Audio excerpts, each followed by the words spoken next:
will not work, and he definitely got that message from the women in the PLP today. In the city, the FTSE 100 has closed up 12 points at 10,497. The pound buys $1.32 and €1.16. LBC weather tonight, most places turning dry with clear spells. Cloudier with a little drizzle in the west, lows of 11. Tomorrow starts bright in the east, turning cloudier and windier further west, with rain reaching the north later, highs of 25 degrees. From Global's newsroom for LBC, I'm Amelia Cox. This is LBC from Global, leading Britain's conversation with Iain Dale.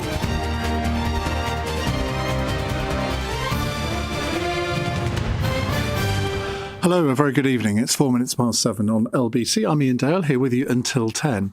Well, it should be a big day today because the long-awaited Defence Investment Plan has been released to great fanfare by Keir Starmer and indeed Rachel Reeves, but not by many other people, because I think many people, particularly in the military, think that it's a bit of a damp squib.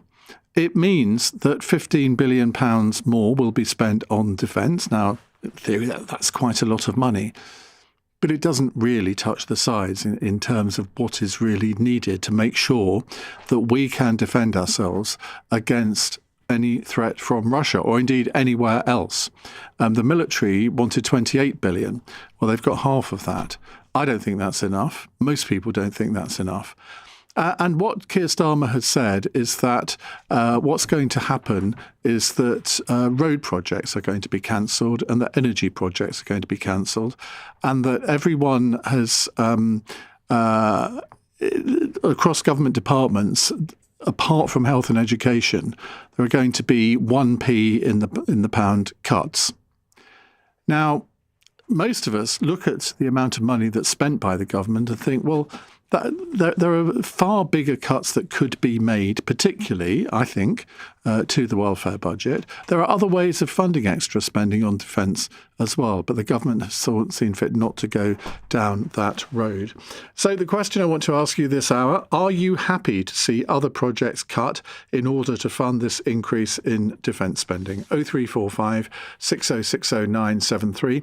Does it go far enough, or does it not go far or has it gone too far? I mean, do you think that actually all this talk about extra defence spending, it should be that we should be talking about how to improve the cost of living and improve people's lives? Well, Natasha Clark was at the press conference held by Keir Starmer this morning. She's LBC's political editor. Natasha, very good evening. Just take us through the detail of what he announced. Yes, Iain. And first, I should say, that this is hard to show deterrence. And you talk about the sort of cost of living element of this and what other people want to see prioritised. Well, all the YouGov opinion polling shows that essentially this is not a top priority for the British public. It's around sort of like 20 to 23% of people think that defence is their top priority. And therein lies the problem here. And I'm sure that will feature in your discussion this hour, because people will say, I'd rather we spend the money on the NHS, schools and waiting lists than other things like that. And first, obviously, good to say, well done, Keir Starmer. He has finally got this defence investment plan out. But I do think that looking at some of the detail in it, at first glance, it looks good on the surface, but I think if you dig a little deeper, it doesn't look fantastic for him. £15 billion extra for defence is how the Prime Minister described it this morning. He insisted this is going to be enough to combat the threats we face. But of course, the question, is it going to be enough? It's not the £28 billion that some wanted, the military chief said was needed. Main criticism of it today, Iain, seems to be around that it doesn't set out when we will get to the 3% spending. So this is good extra money. And Dan Jarvis talked earlier about it being £300 billion extra over the Parliament, which is obviously a good step forward. But even Dan Jarvis earlier acknowledged that there was further to go. So it's £10 billion we learn in the small print today, and £4 billion will be set out in the next budget. So that's a bit of a present for Andy Burnham there. You've got a big hole to find already. And as you say, this is going to be paid for by cuts to other departments, so carbon capture projects, roads, and cuts to the civil service, to the Ministry of Defence are already on the cards. One minister, actually, Hamish Faulkner, has already been complaining on social media today about cuts to roads in his area. I thought was particularly striking earlier today, a Defence Forces journalist for a defence publication saying earlier that cuts to funding for military housing will be on the cards. You know that's something that you've talked about on your show, Iain, and it gets people very upset and very angry that the people that we're asking to put their lives on the line do not have adequate housing in this country. But just to go back to what the Prime Minister did say this morning, I was in the room for his speech for the new plan. He explained where the money to fund this increase in defence spending is coming from. The hard truth is there are no easy answers. But the settlement I'm setting out today is the right choice for the country. It delivers the decisive action we need on defence in a way that is within our fiscal rules and that will not take resources away from day-to-day spending on frontline services like health and education. Instead, it is funded by reallocating spending from across government departments, reallocating capital budgets by 1 penny in every pound, while still maintaining public investment at the highest sustained levels since the 1970s. It means departments making better use of assets, like underused land. And it means those departments with the largest capital budgets contributing more. Therefore, some capital projects, for example on roads and energy, which are important but not immediately vital, will no longer go ahead as planned.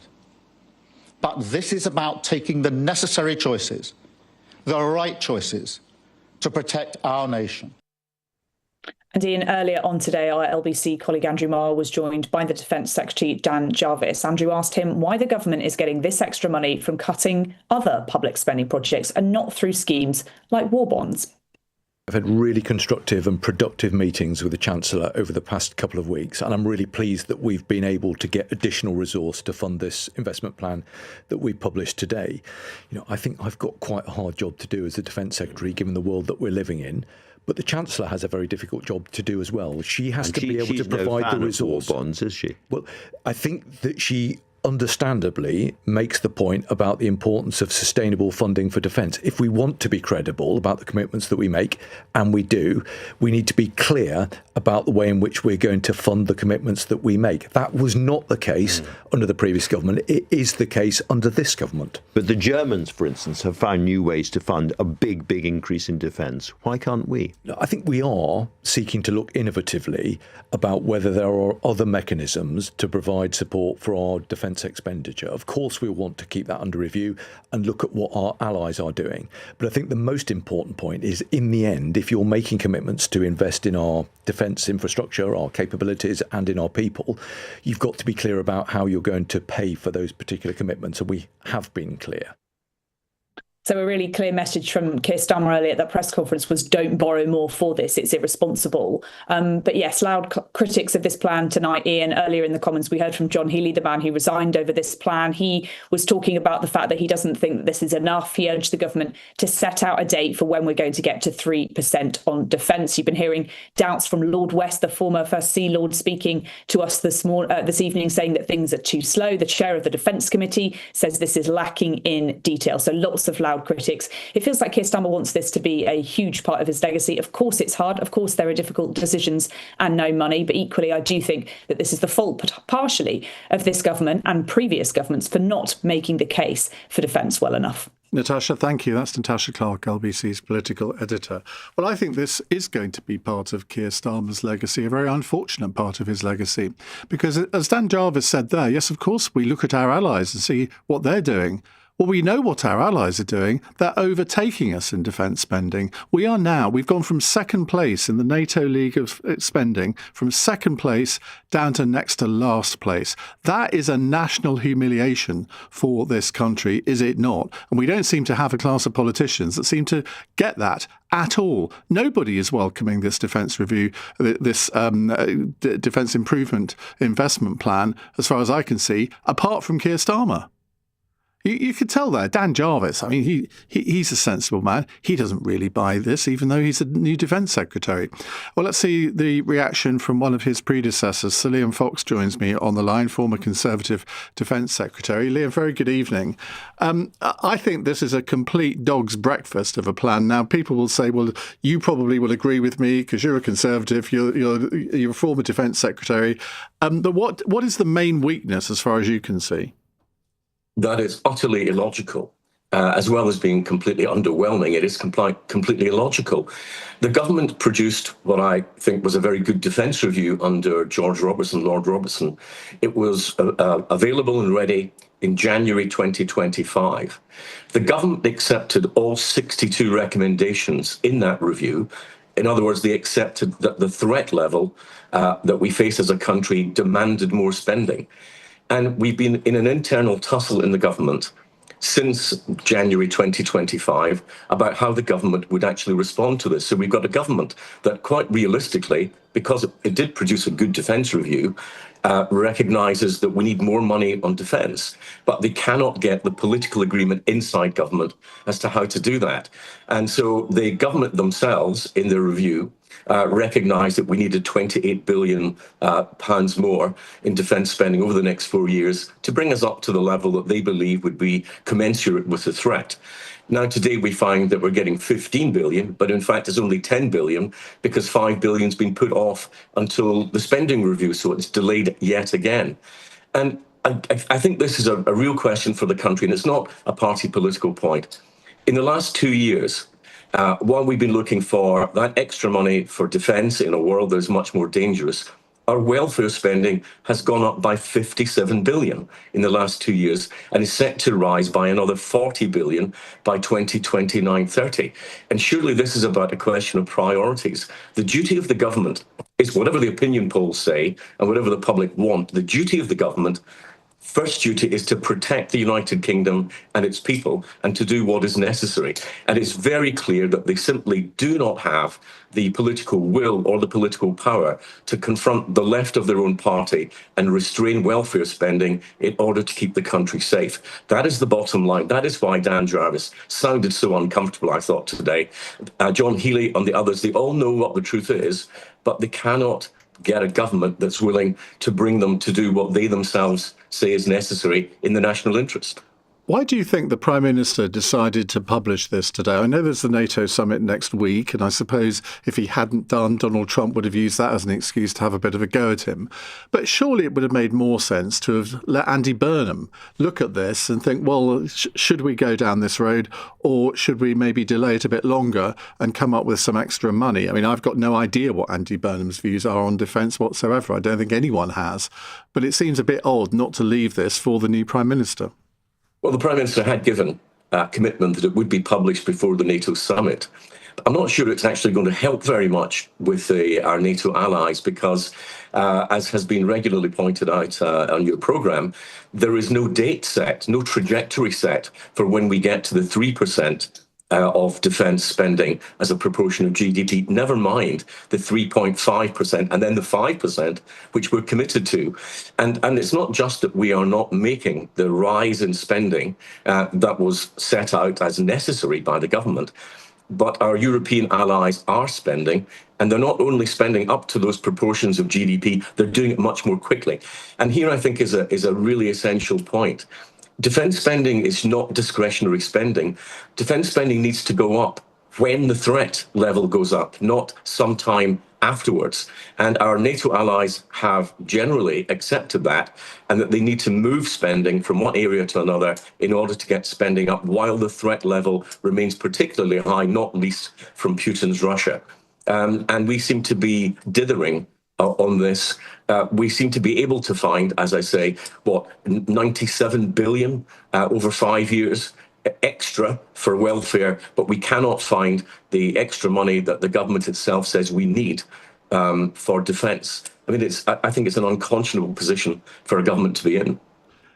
Isn't it true, though, that a lot of these problems are because the previous Conservative coalition and then Conservative government for over 14 years didn't invest enough in defence? Now, you were Defence Secretary for the first 2 years of that. How much responsibility do you feel that you should take for that?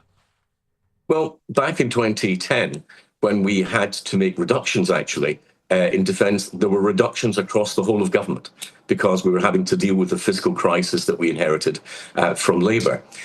What is different today is that the threat level is very much greater. We've seen the Russian invasion of Crimea and then Ukraine.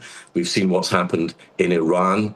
And the government is not choosing to constrain public spending as a whole, it's choosing to constrain parts of it. As I say, the welfare bill is going to rise by another 20% between now and the end of this decade. It's about choices. And the government seems to have chosen to keep happy many of those voters that put it into office, rather than do what they themselves have recognised is necessary for the defence of our country.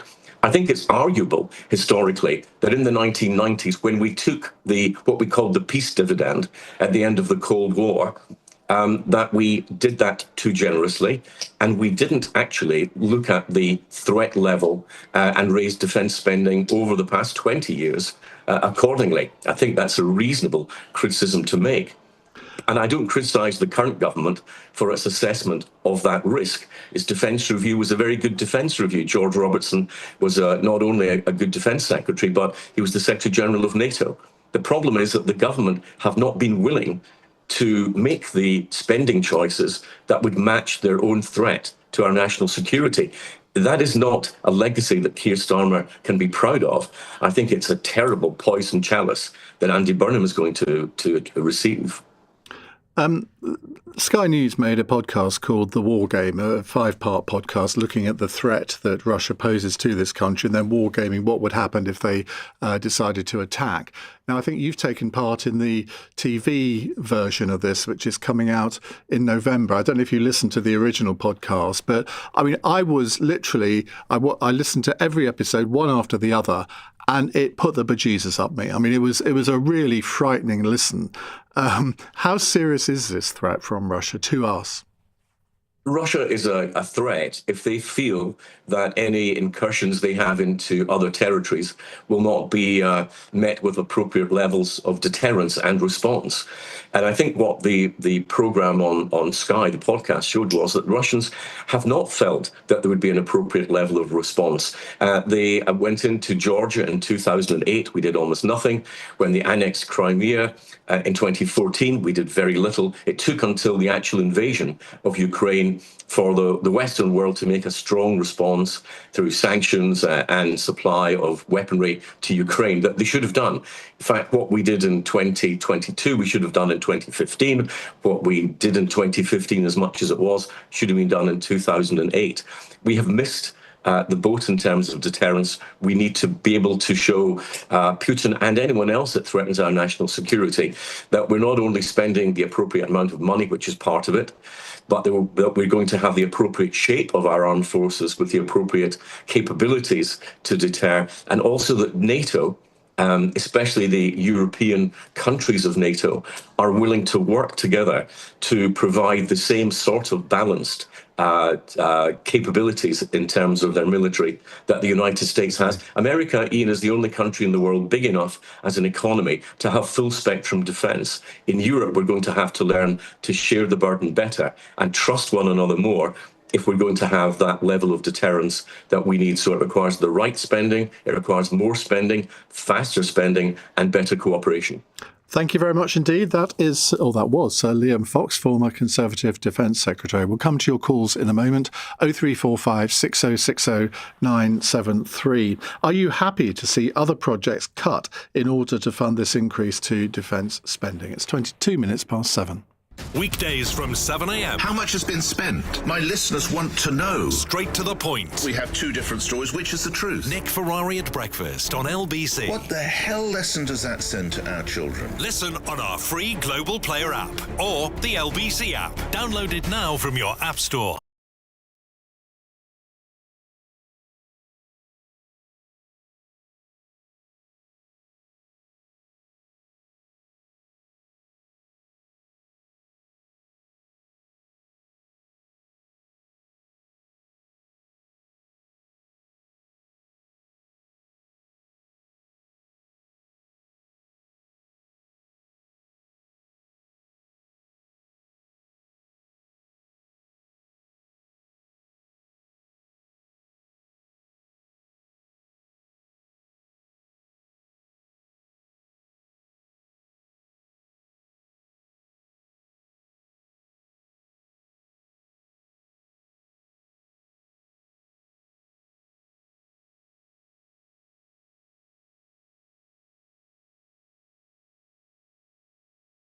policy platform is, because I don't have any idea what this man plans to do. Well, I imagine over the next couple of weeks, he will make a speech on defence and foreign policy because, like you, I don't know. I was actually listening back to a debate that I hosted in 2015 of the different Labour leadership candidates then, and foreign affairs really didn't come up much in that either. So it's quite difficult to pin him down on these issues. So, but I mean, surely we will hear something before the 20th of July. And Andy Burnham's not, he's not a new sort of unknown quantity. He's been around politics for a long, long time. But in this sort of environment, foreign policy environment, he's unproven. And I feel like we are swapping a leader who has been tested and is somewhat proven, despite what Donald Trump says, for someone who isn't. And now we're going to commit billions to defence. And all we're hearing is, this country's got no money. But the other point is, where does all the money go? I mean, HS2, COVID app, we're spending billions on things, but we don't seem to get the right output. To be fair to Andy Burnham, he's not the only Prime Minister that will have come into office with no experience of foreign affairs. Margaret Thatcher had no experience in 1979. Tony Blair had no experience in 1997. Keir Starmer had no experience in 2024. So, I mean, it's not, you don't necessarily have to have a background, but some kind of knowledge, I guess, would be an advantage. Ali, thank you very much. Let's go to Jane, who's in Camden. Hello, Jane. Oh, hi, Ian. Good to talk to you. Good to talk to you too. What would you like to say? I was just saying to your colleague that I'm a military family. So I have experienced the horrors of military accommodation. And what I was saying is that if there are even any further cuts to military housing, then actually people are not going to join the armed forces. There are personnel leaving left, right and centre. I think we have enough now in the military to fill Wembley Stadium. And so, if there are further cuts to that, what is the incentive? Why would people join up to live in damp, mouldy homes where the carpets are disgusting? Sorry about the dog; he's obviously angered about it as well. where the carpets are disgusting. And I will just say, I mean, I'm not a reformist. I've never voted Conservative, sorry, Ian, but I haven't. But what we have seen is that there have been families coming over from Afghanistan, which we understand that that was due to a leak of information. But actually, what was happening is before they were going into the quarters were completely revamped before they went in. That is not happening for British families, and that is why people are getting angry. So that's just one point I just want to put aside. The other point is about if there is no investment in transport is one of the backbones of our economy. How are we going to grow our economy if we're not improving connectivity, agglomeration, all that kind of stuff? So for me, if Labour don't get to grips with this, and if they don't stare down the far left members of their party who just think that we can keep giving more welfare, more, we are never going to grow our economy. We are never going to be able to service any of the services, and the military being one of the key pillars, it just won't happen. So, yeah, I really do hope that Andy Burnham comes in and really grabs hold of this by the scruff of the neck, but my worry is that he won't. Well, thank you, Jane. Really passionate call there. Look, there is no detail on the projects that they're going to cut, or none that I've seen anyway. I don't think they've published which road projects are going to be abandoned, which energy projects are going to be abandoned, or given any details about the kind of accommodation that you're talking about there, Jane. But you make a really, really good point. Thank you very much indeed. Mick says, Ian, the big problem with defence spending is that there will always be another big bad just around the corner. Not sure big bad what, but there we are. Currently, it's the Russians. Next, it will probably be the Chinese. And defence chiefs will always use this to bang the drum for more defence spending at the expense of other departments, which, let's face it, provide more impact to people's day-to-day lives than some nebulous threat over the horizon. Yeah, that's what people were saying in the early 1930s, Mick. But you're right. There is always a threat around the corner. If it's not Russia, it's Islamist terrorism. If it's not that, it's threats from North Korea, from China. There's always going to be a threat to our country. There always has been. And I'm afraid over the last 20 or 30 years, since the end of the Cold War, not enough politicians have come to acknowledge or realise that. Another text here, this is from Wayne.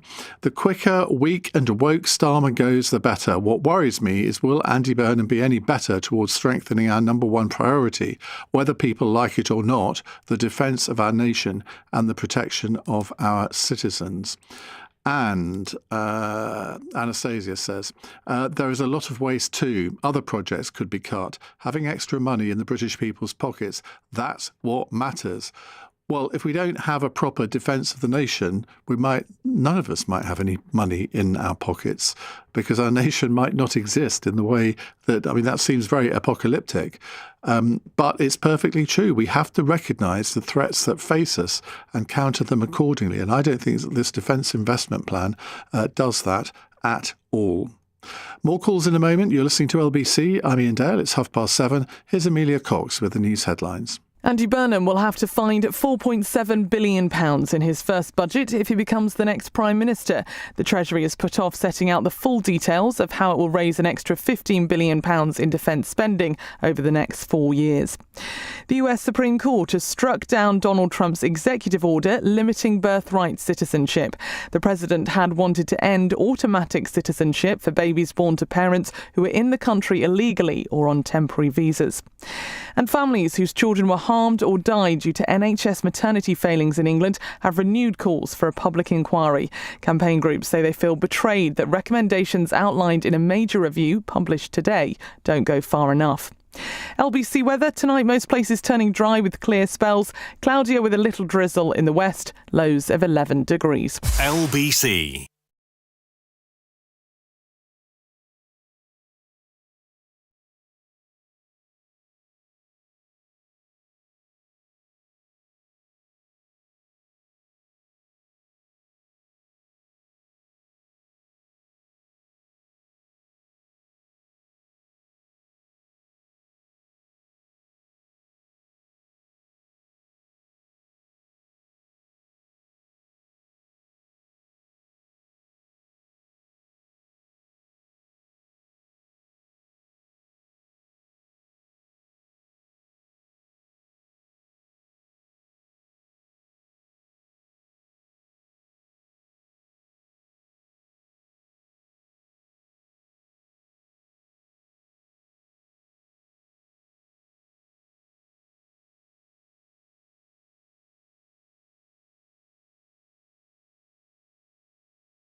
Reportedly from the probation service to one of his victims, stated that he will be released on Thursday. The Home Office said Ahmed's crimes were appalling and that he would be subject to stringent licence conditions upon his release from prison. He must initially live in supervised accommodation 24/7 and will be subject to an exclusion zone centred on Rochdale. Well, I wonder what we all make of that. Shoaib Khan is a human rights lawyer who specialises in immigration-related cases. Shoaib, very good evening. Can you explain why this man cannot be deported? Because I suspect 99.9% of people listening to this programme will think that that's exactly what he should be. Good evening. So mainly, I think there's two reasons. One that we're really focusing on today, or that has seemed to have hit the news today. But one is, of course, that he is technically stateless, which basically means he had two nationalities. He was a Pakistani citizen and a British citizen. And he first gave up his Pakistani citizen, so he was only British, and then the British government obviously revoked his British citizenship, so now he's left with no nationality. So that's the first reason, that technically, or actually even realistically, right now he is not a Pakistani citizen. But do you know when he gave up his Pakistani citizenship? I don't know exactly, but that would have been long before. No, I don't know exactly when he gave it up. But that would have been, I'm guessing, before the British government revoked his British nationality. Because if you only have one nationality, then you're not allowed to give that up. So when he voluntarily gave it up, he must have had another nationality to fall back on. So obviously he gave it up first, and then the British government withdrew the other, or revoked the other citizenship as well. So that's one thing, that he's not Pakistani anymore. He's not a Pakistani national. But secondly, and sort of, I know it's being reported as a loophole, but I'm not sure how it's a loophole. It's just a legal or statutory provision, and which goes back from, the 1971 Act, so almost 60 years old, 55 years old law, which basically says that people who had come to the UK by then, and they were Commonwealth nationals, of course Pakistani nationals are Commonwealth nationals, then they can't be removed from the UK. And that's what he would potentially rely on now, or what the government seems to have quite belatedly really realized now. It seems from today's news that they were under the impression as soon as he's released, they would obviously, through diplomatic channels or however, convince the Pakistani government to take him back. But now they've realized that it's not just about, the fact that he's not Pakistani, but also, in fact, British law itself precludes them from doing that. And because he was a Commonwealth national who came here as a child, I'm assuming, but in any event, in the 1960s, and therefore British law prevents his removal from the UK. Now, the local MP for Rochdale, Paul Waugh, he's told the Daily Telegraph the people of Rochdale want him booted out of the country, and it's simply unacceptable that the government of Pakistan are refusing to take him back. The Citizenship Act needs to be amended. To do that, ministers should look at doing just that. Now, again, I suspect most people will think, well, he's absolutely right on that. I mean, could in theory, the government put him on a plane to Pakistan and effectively wash their hands of him? I guess in theory you could, but then, obviously that's what foreign policy is for and diplomacy is for. And, obviously Pakistan in itself is a fairly, an ally of ours and of the West generally, as we've seen, the diplomatic efforts around the world, or recently, huge diplomatic, coup basically that they achieved. So I think from that point of view, I don't think, the British government would want to do that. But as I guess theoretically you can, although then if it goes that far, theoretically the Pakistani government could just refuse to let him land or refuse to allow him to enter the country. So, if it really came to that, which I don't think that's not necessarily how friendly countries work, where you're just forcing something on someone, and potentially against the law. But if we did do that and we sent him on a plane, then they would be, I would suggest, equally entitled to refuse to receive him and to send the plane back, or at least send him back on another flight. Because I think part of the problem is that most people, particularly if they live around Rochdale, they will have a great fear that he's going to offend again. And if he does, that will be a massive political problem for whoever the Home Secretary or Justice Secretary is at the time, because people will naturally say, well, why didn't you do something to prevent this? Well, a number of points there. Firstly, one assumes or one hopes that obviously he's much older than he was previously. I'm not sure how far back his offences go, but obviously they were spread over many years. And of course they were, the most appalling offences. But firstly, you might assume that after everything that's happened, he might just be, I don't know, dare we hope that he might just not reoffend, considering his age and everything else. But secondly then, obviously as the government has assured us today, and as would have been done even without all this controversy, probation is going to be involved, other authorities will be involved, he will be reporting to them, he will be on the register, they will be keeping an eye on him. So hopefully all of that helps, to a great deal to mitigate any actual chances of him reoffending.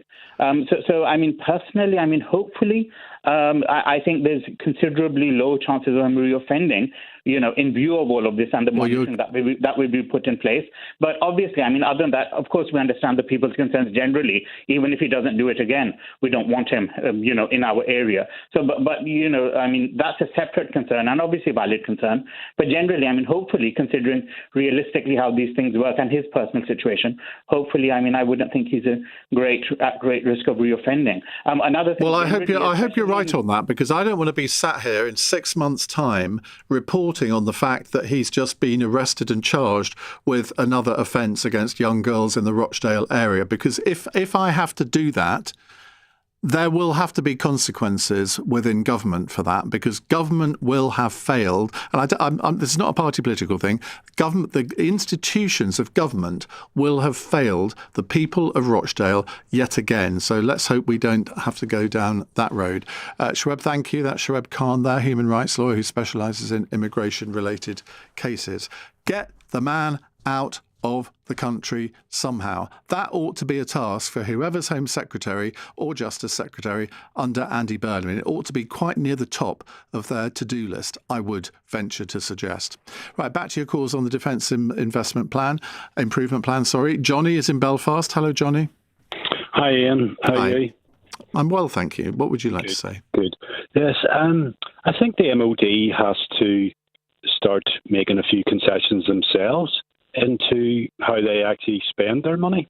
There seems to be a lot of bad management, bad procurement. Correct. Also, probably not a very popular idea, but why do MOD personnel have a non-contributory pension? Wherein, every other public sector, police, health, fire, prisons, all pay into a pension scheme. Well, all MOD staff or just armed forces staff? No, armed forces. However, so yes, there's a point to say, well, they're the ones who are going to go into the front line, but how many actually would go into the front line as a percentage? Maybe 20, 25? No, I think it's a lot more than that. I mean, it depends what you mean by the front line. If you mean into combat, yes, you're probably right. But I think part of the logic of that, and I'm just talking off the top of my head here because I wasn't aware of that, but I suspect the reason will be is that armed forces personnel are not very well paid. I mean, in fact, ordinary soldiers are pitifully paid. So I suspect that may be the reason. Compared to who, though? Well, compared to everyone else. Not compared to nurses or police officers? No, I think I haven't got the figures in front of me, but I suspect you will find that an ordinary soldier is paid far less than an ordinary nurse. I don't really think that's the case. You need to look at I don't have it in front of me. However, like a sergeant with in the army, for talk's sake, gets paid, £40,000 a year. They don't pay into a pension. They have other bonuses. Listen, I'm a big supporter of the military. However, I do think that there's been really bad management, which could be outlined by. I totally agree with you. Some of the payouts that have been given to personnel for things like hearing loss claims. It was well documented in the press. Of an officer and a non-commissioned officer who got near enough £500,000 for hearing loss. And the non-commissioned officer is now working in the private sector. He was, I think he was a Royal Marine. Before they went off to Afghan, which is commendable, they all lied about their hearing loss when there was a test done. So, and then they went off and came back and then they got retested properly, and then it's all been through the courts. So, but nearly £500,000 they got, so I think if you can see where the money's being spent, they got an extra 15 billion, but where is that going to go? Well, I don't know anything about what you just said, so I'm assuming you're right on that. But somebody's just texted in about salaries. Connor says a nurse in the army starts earning around £17,000. A nurse in the NHS starts earning £29,000. A normal soldier's salary, says David, is just under £28,000, which is only just above minimum wage. So a minimum for so that would be the same as a nurse then in the health service? Well, I think the average nurse salary is much more than that. You don't have to do much to get up the ranks in the military, So anyway, my point is, Ian, that, there's sacrifices being made elsewhere. But is there any concessions or sacrifices being made? I think overall, we can bat around figures about salaries and pensions all we like, but when you look at the fact that I think teachers, and they do contribute to their own pensions, but the state also contributes around 27% of their salary towards the pension. Now, I would argue, and much as I believe I love teachers, they do a great job, and teaching is a vocation. I think that probably needs to be rebalanced. and I don't know what the contribution that the state makes to a soldier's pension is, but I doubt whether it's 27%, but maybe someone can furnish us with those details. Johnny, thank you very much indeed. Thanks, Ian. Bye. Thank you. It's 7:45 on LBC. More of your calls to come. And of course, Cross Question will be coming up at 8. And I'll be joined by Baroness Nicky Morgan, the Conservative peer and former Cabinet Minister, the Labour MP for Hexham, Joe Morris, Joe Tanner, political communication strategist, and Antonello Guerra, who's UK and Ireland correspondent for the Italian daily newspaper La Repubblica. It's 7:46 on LBC.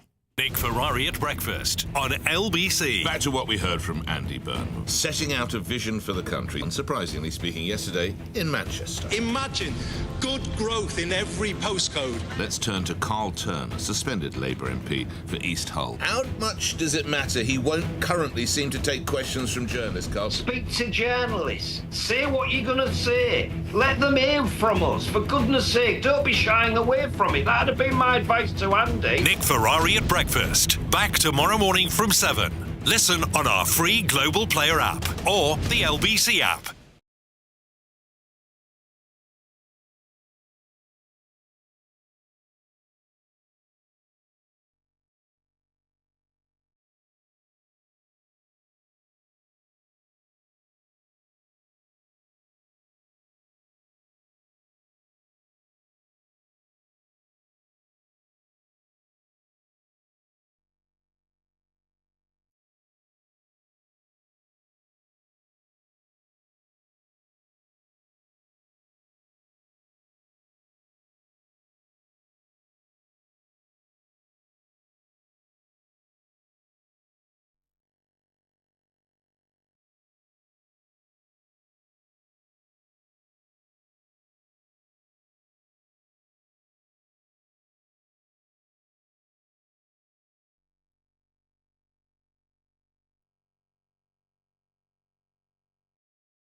Around the country and overseas every 2 to 3 years.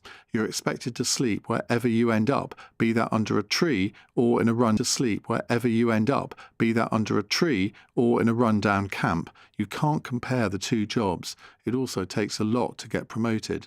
The money is wasted on ridiculous contracts where companies charge well over the odds and don't provide the services they should. Well, we're getting lots and lots of text relating to that last call, so I'll try and get to a couple more of those in a bit. But let's go to Kieran in Bracknell. Hello, Kieran. Ian, good to have you back. Hi, thank you. Hi.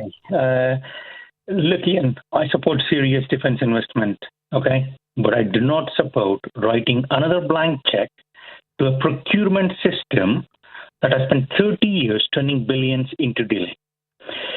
What we should be asking is, before we ask whether the £15 billion is enough, should we not be asking first why the MOD has been allowed to get away by wasting billions on, hold on to this, Nimrod, Ajax, Watchkeeper, Warrior, and Morpheus systems without anyone being properly held to account? That is the question we should be asking, Ian. Well, I think you're absolutely right that people who make decisions on procurement, which turn out to be bad ones, do need to be held to account. And this is not a new development. This is not something that started in the last 2 years or the last 10 years. It's something that has been going on for decades. And successive governments of all colours have tried to get to grips with this, but they've been absolutely unable to do so. It goes right back to the early 1980s when Michael Heseltine was Defence Secretary, where he brought in a businessman, Sir Peter Levine, to try to get to grips with the procurement processes. And he spent several years trying to do this. Nothing has changed since then. So how are we the advanced economies in the world? How are we an advanced economy? Why are we Great Britain any longer? If we can't fix our own procurement system, reform it, we are not strengthening the national security. We are actually feeding the same machine that wasted billions before. We are talking 46 years ago. Yeah. You're referring to. No, we are. Absolutely. And I haven't got the answer for you. I don't know what the answer is. I don't understand why, whether it's politicians or whether it's people within the armed forces, people within the MOD, I don't understand why they haven't been able to grip this problem. But no defence secretary, including Michael Heseltine, has really been able to solve this. But we're not going to solve it on this programme, I'm afraid. Kieran, thank you. Steve says, 100% get behind the defence spending. We need to support all our troops, firstly for the recruitment retention and to give the confidence back within the system that we can do our jobs well. I'm ex-army infantry of 24 years, and my son, who's 14, wants to join when he's 16 to get a trade. But if there's no backup with financial support, we have no hope for our future armed forces. Hear, hear. Jason's in Nottingham. Hi, Jason. Hi, mate. Yeah, I'm ringing up about a guy rang up earlier on about pensions for the army. Well, the army operate under completely different circumstances to even the fire brigade or the police. A soldier, I was in the infantry, a soldier could be woken up at 3 a.m, you're off to Bosnia, you're there 6 months, you might work 48 hours, you don't straight through, you don't get overtime, you don't get any benefits, you could be sleeping in the floor, you could be sleeping, you don't know where, eating ration-packed food, you know what I mean, living a really hard life. And for not a lot of pay compared to Civvy Street. Also, I like to say, like, the money's wasted further up the chain. You used to have a thing on, in the army, you have what's called Part 1 orders. So every day you get up, you go to the notice board, and there's an A4 piece of paper on there explaining what everyone's doing that day. Either it might say you need to go to the med centre, what time's breakfast, what time's Rivali, what time's evening meals, and it'll basically just string your day out for you. And then sometimes on the bottom of it, you would have, could everyone leave all the lights and heating on? Leave them on? Why?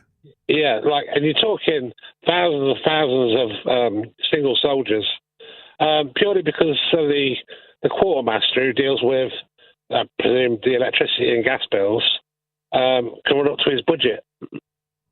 So you'd be told, leave all electrical items on and heating until further notice. And a bit like the council do, they try and run their budget right up to the limit. But that's outrageous, isn't it? Yeah, it is. I mean, we used to, you come back to the block on a summer's day and it's like baking because the heating's been on all day.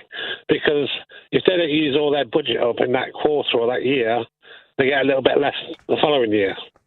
I mean, I get the logic, but it's perverted logic. Yeah, and also a simple things like a desk. So you got to go in a classroom for a day to do first aid. A desk in there would be £250. The same desk could be in Argos for £70. Yeah, I mean, the whole thing. Someone's making money somewhere along the line. But it's very rarely does the basic soldier or the corporals or the sergeant see any of these benefits. It's always a lot higher up in the chain. Mm. Well, wasn't it ever thus, I suppose, is the flippant response to that. Thank you. Let's go to John in Hammersmith. Hello, John. Ian, good to have you back, man. Thank you. Nice show. Article in the Telegraph this week, Mr. Putin is rumored to be looking towards a general mobilization in September after his next sham election, because his recruiting numbers are down by a third, and the Ukrainians, with our help, are killing 30,000 or killing and wounding 30,000 a month. So he has to do something or lose. If he loses, he's a dead kipper. We all know the way the Russians work. So if he does pull a general mobilization and puts another 1 million or so in the field, we will have to do the same. So the DIP, I think, is definitely a good move to keep the wheels moving. But compared to what would happen in the event of us having to generally mobilize as well as the rest of NATO to cover Ukraine's magnificent defense of Europe, I think it's a drop in the bucket. What do you mean by general mobilization? Well, at the end of the Second World War, the Soviet Union under Stalin, under Zhukov, who was the general, had 16 million in the field. America had 12. We had 3. Germans had 5. There was very large numbers, and it costs an absolute fortune. I mean, you're talking trillions on this one. So, and we would have to borrow that money. We can't do any. And if you remember, the Marshall Plan took us until 2006 to pay that off, and that wasn't that much money. So very, very kind of America to lend us the money, but this time it's going to cost, and it's going to cost for a long time. Well, that's a nice way to end the hour. John, thank you very much. Well, we haven't quite entered the hour yet because I'm going to read out a couple of texts here. John, thank you. Josh says, the most important issue here isn't how much we spend on the military. It's about how well it's spent and on what. Major ego projects like a large fleet of ships would be a waste. If we spend it on drone technology, our military will have far more of a sting in its tail, with hundreds of thousands of cheaply made attack drones. Ukraine has shown you don't need the largest budget, but what you do with the money. If we utilise British tech firms, we create jobs and create high-tech low-cost defence systems. I agree with the thrust of that, Josh, but I think if you were a military person, you'd say, well, yeah, drone technology is great, and we obviously need to invest a lot more in that. But also, you do need to have the drone technology used as a complement to existing mechanisms of warfare like ships and tanks and all the rest of it. You can't. Drone technology does not replace traditional means of warfare. Now, just for accuracy, it was actually the Lend-Lease scheme which gave Britain wartime assets like American-built tanks, which was finally paid back in 2006, not the Marshall Plan, which is what John was saying there, which provided aid for rebuilding after the war ended. And that was predominantly for European powers rather than Britain. Although I think we use some of the money a little bit. I think is the answer to that. Josh, thank you for that. Sergio says, Ian, what is your pleasure or the pleasure of the right in seeing the poor left to perish? What a crass text to send in. Nobody wants to see the poor perish. All I'm saying is that the welfare budget, and that's what a lot of politicians are saying on both sides of the House, the welfare budget is going up exponentially over the next 5 or 10 years. And they've planned for that. What they haven't planned for is how we're going to get to 3% of GDP defence spending by 2030. I think it's an entirely legitimate question to answer. So enough of your crass text, Sergio. Thank you very much indeed, or not. Right, coming up on Cross Question, we will be joined by the Conservative peer Baroness Nicky Morgan, Joe Morris, Labour MP for Hexham, Joe Tanner, political communication strategist, and Antonello Guerra, who is UK and Ireland correspondent for the Italian daily newspaper La Repubblica. The number to call if you'd like to put a question to the panel, 0345 6060 973. You can WhatsApp on that number, you can text 84850, and of course you can watch us on Global Player, the LBC app, and the LBC YouTube channel.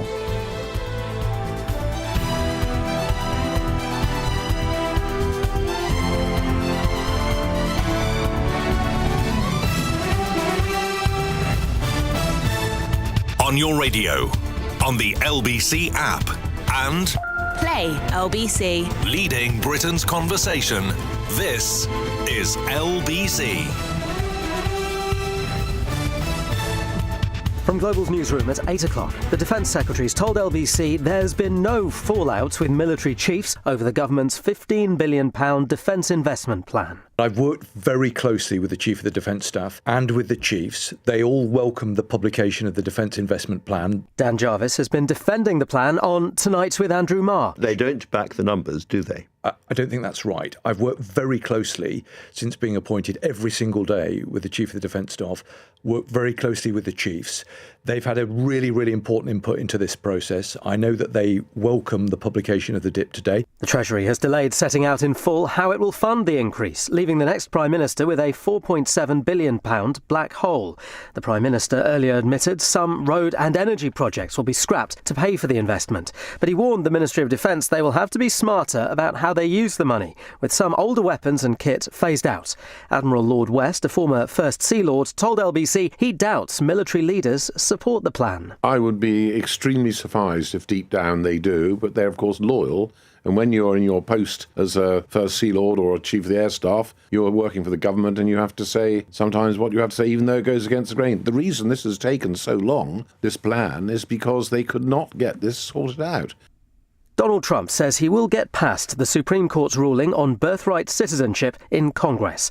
Judges rejected his efforts to stop children born to migrants and people on temporary visas from automatically becoming American citizens.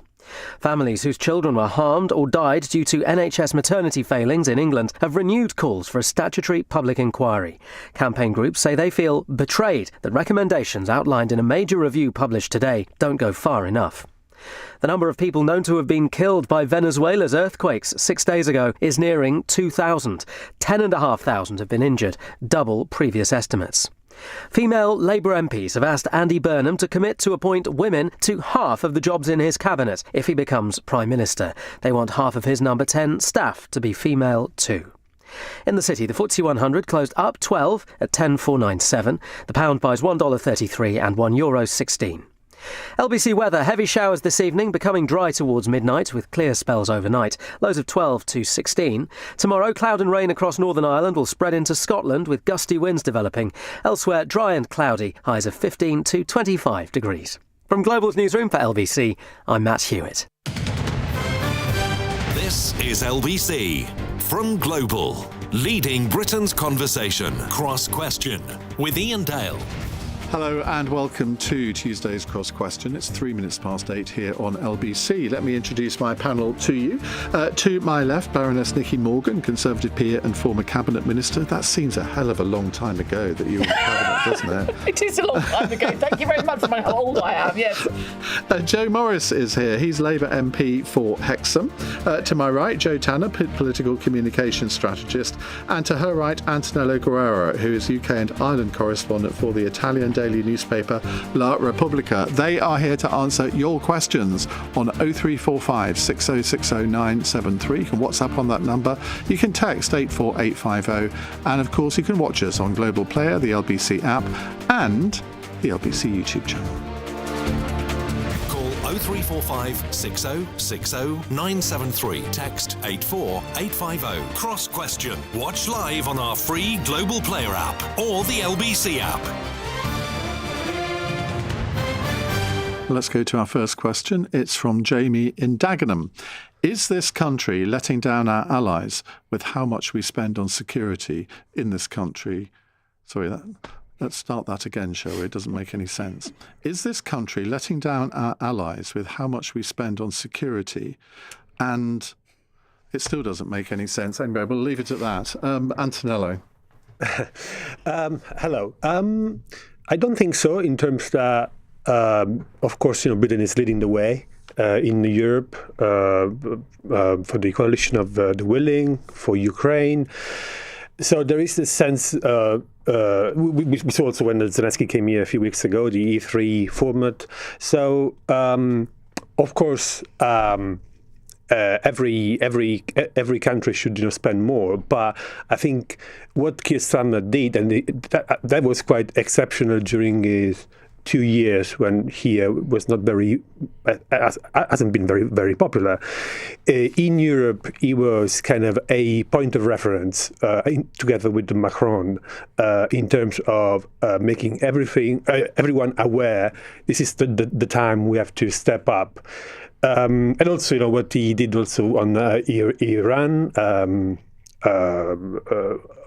the same line of other European allies. But in terms of money, I mean, he's talked the talk, Keir Starmer, but is he walking the walk? Because we were the second highest contributors to NATO in terms of percentage of GDP. We're now the second lowest, which, I mean, a lot of people think is quite shameful. Yeah, but it's true. But at the same time, Italy too, they revised their contribution recently. So of course, it's very tough for all countries now. Of course, we see the Polish government say, "Oh, we spend like 5% every year, and you're not able to step up." The problem is it's a matter of mentality. I think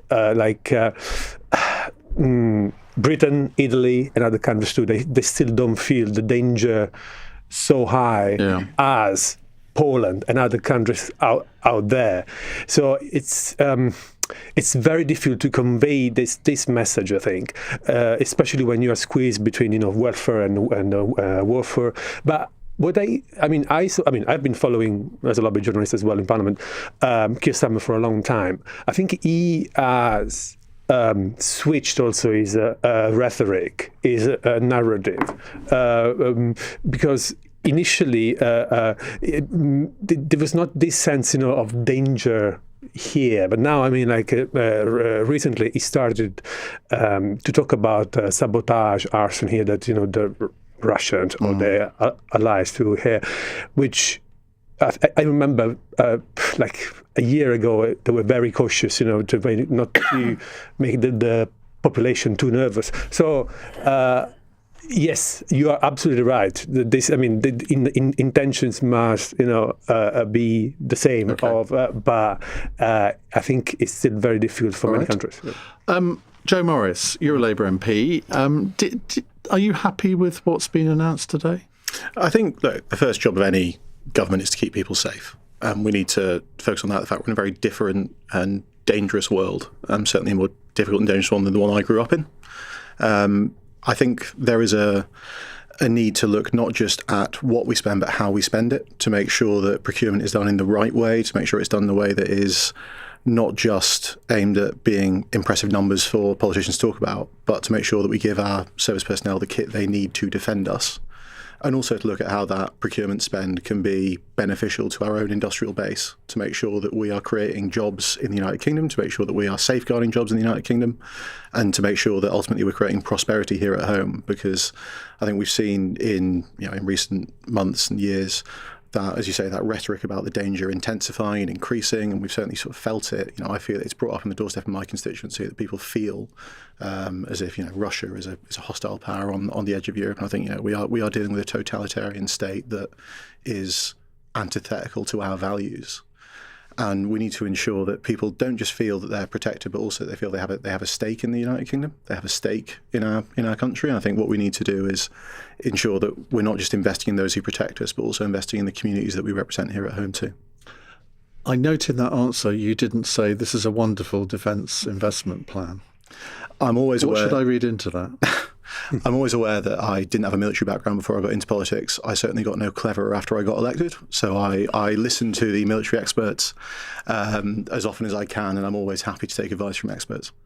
Well, all the experts are saying that this doesn't touch the sides. I think Keir I think made some very astute observations when he said that we are going to need to look at how we can further increase defence spending. That is a question for who comes next. I think the parliamentary party we need to be unequivocal about how we defend ourselves, how we improve our nation's defences, and how we do that in a way that's not just reflective of giving big numbers that sound impressive, but also ones that get the confidence. Part of the problem is that we're about to have a new Prime Minister, and I know you were one of the early resigners from the government as PPS was streeting, wasn't it? I was, yes. Well, Andy Burnham, it seems, is now going to take over. Nobody seems to know what he thinks about foreign policy or defence at all. I mean, he was an MP from 2001 to 2017. He's in the cabinet, and yet he's left no trace of his views on these issues. Can you enlighten us at all? I've not had the chance to talk about that with Andy. I mean, Andy was a senior politician for a very long time. I think people gain foreign policy experience by being on the job. Being Prime Minister in itself gets you the respect of our allies, the respect of countries around the world because of Britain's standing in the world. So I think that is all the qualification that people will need. Do you think this defence investment plan should have been delayed until after Andy Burnham becomes Prime Minister? I mean, surely that would have been a sensible way to handle this. I think there was a need to make the announcement. I think certainly after John Healey made the principled decision to resign over the delays to it, we couldn't have seen much more uncertainty.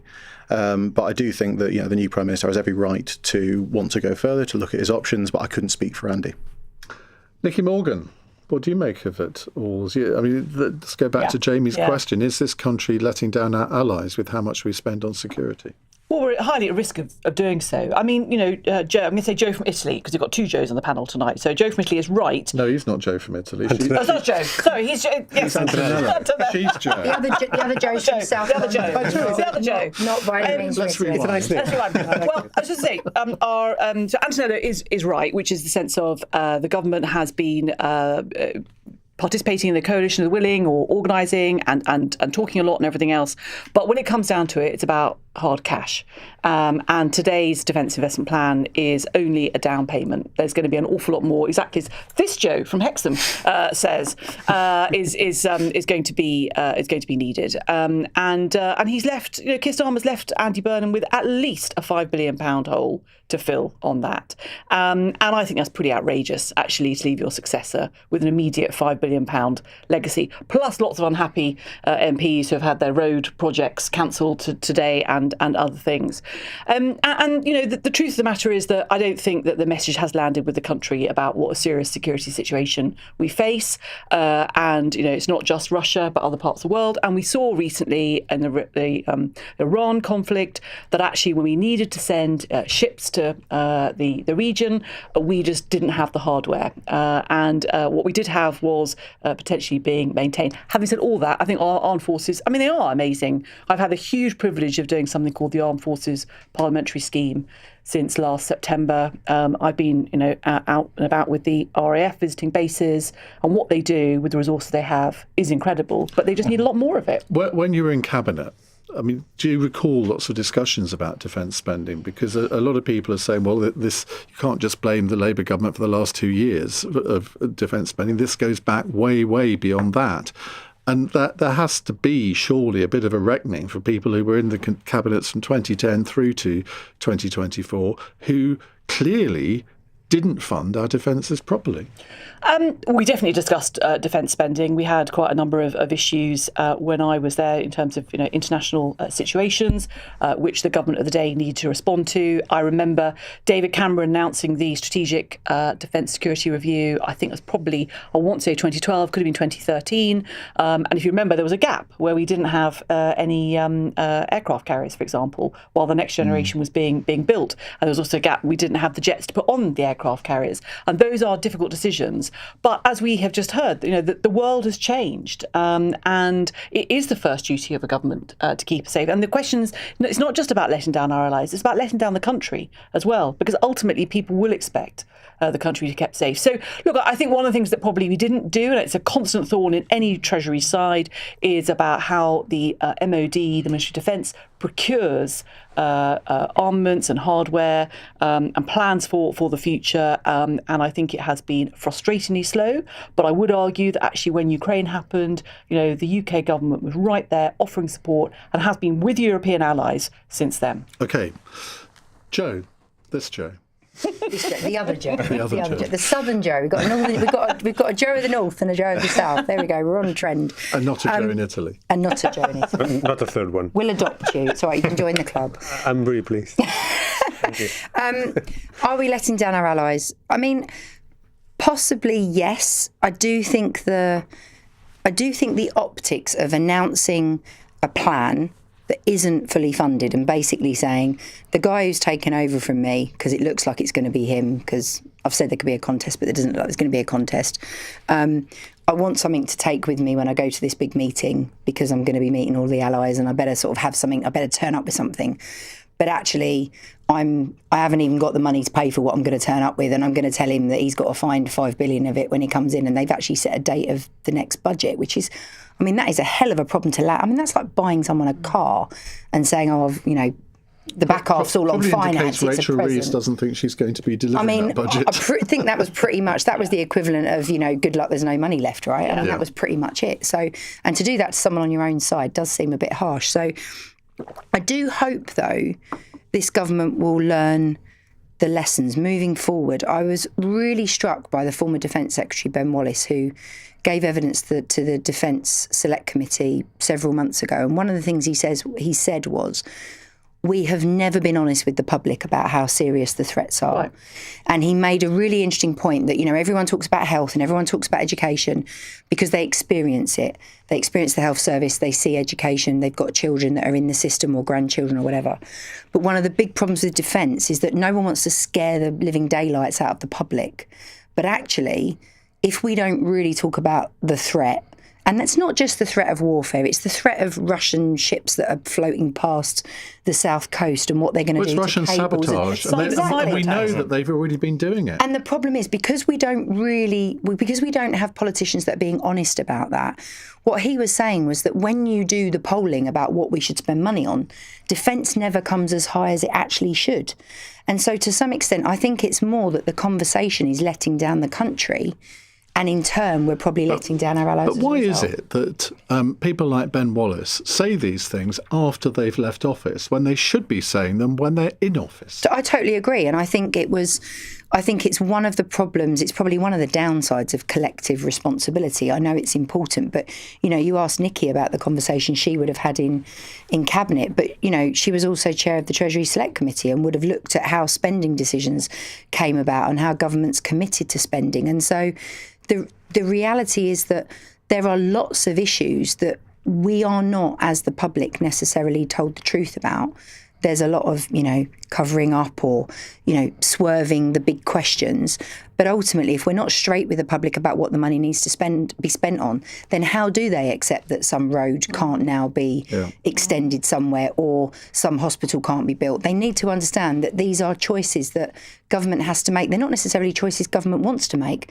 But if we're not honest about that conversation, then I don't know how you ever bring the public with you. And that makes MPs' jobs incredibly difficult. Nikki? Well, firstly, I think that Ben probably was saying it in government, knowing Ben, but Joe's right about ultimately about collective responsibility.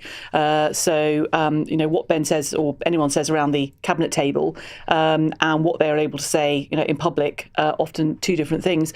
But it does go back to the quality of leadership at the top. I'm sure at some point we're going to talk about a change of prime minister, and we should. But the fact is that you have to have somebody at the top who says, actually, I am going to lead the charge on this and set out the case for it.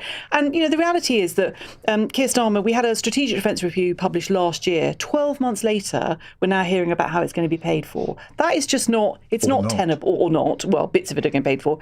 That isn't tenable.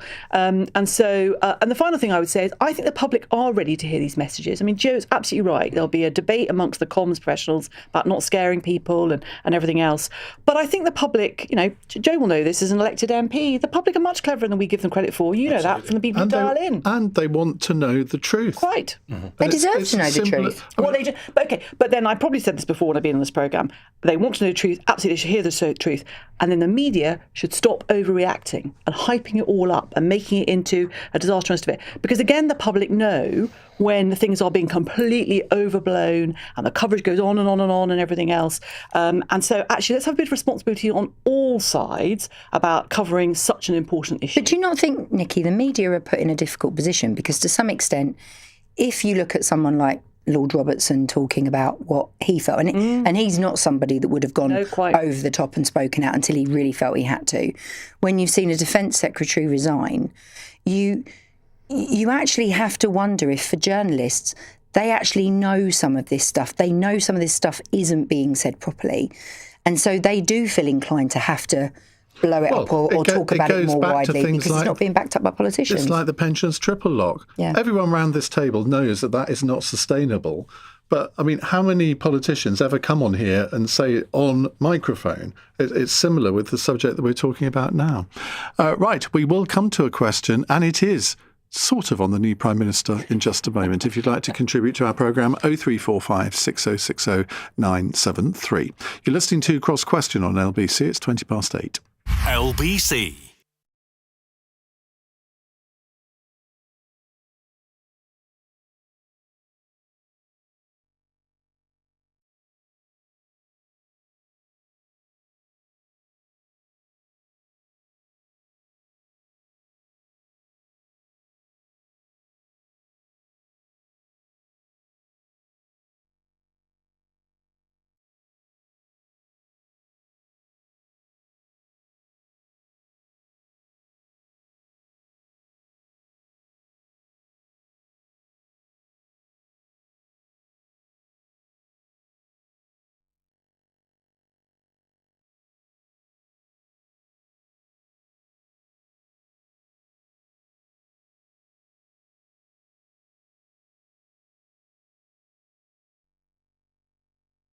Evening, Ian. Evening, panel. Nice to speak to you. If Andy Burnham appoints Ed Miliband, will the government crash and burn? Well, the rumour is that he's in the running to be the Chancellor of the Exchequer. There are other candidates for that, but he certainly seemed to be talked up by quite a lot of people. Joe, let's come to you first. Joe from Hexham. I obviously can't comment on what Andy's going to do in terms of the shape of his cabinet. What do you think he should do? I think the Labour Party's got an awful lot of talent within it. Oh, no, Ed is one of the leaders that I've been proudest to knock on doors for. Ed was I joined the Labour Party at the sort of end of the Gordon Brown government. So Ed was the first person that I was in the party for his full leadership. Was that a sympathy join? It was during my teenage years.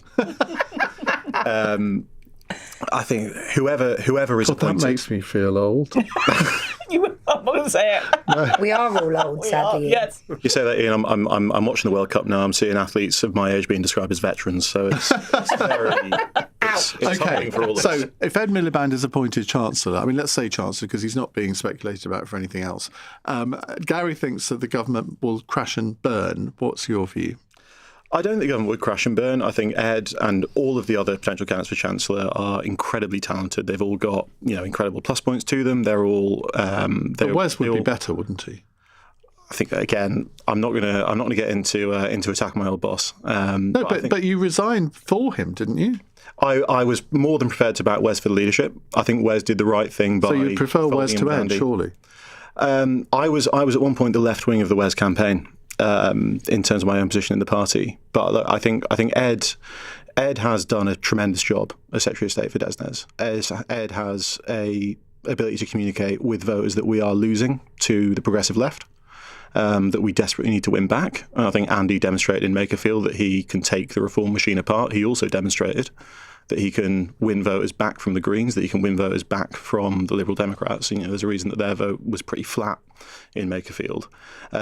Whoever Andy appoints as Chancellor... I think you're being kind there. Was it 0.9% or something? Well, he managed to prevent there being bleeding to our left, which is no small feat. I saw in my seat elections at council level where we were losing votes to the Greens in areas where reform were the main threat. And we shouldn't underestimate the importance of making sure that those voters who might go Green stay with Labour. But whoever's appointed as Chancellor is going to have a tremendous set of challenges to deal with. And I think Ed and Wes and other candidates that are potentially in the mix and being spoken about will have a huge challenge to step into.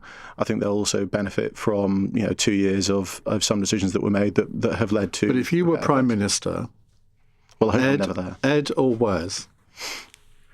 Well, thankfully, I'm not the overall. No, I know, but if you were Prime Minister. Hang on, Ian, you're not asked him the key question. Is there a reason that he's not saying Wes for Chancellor? Did you get shortchanged on like a lunch round or something at some point where he didn't add up properly and you're like, oh, I'm not sure if Wes knows, if Wes maths is that good? Is there some sort of is there some story that you got? This is why you should be doing my job. Honestly, there's going to be something like that that's going on, surely.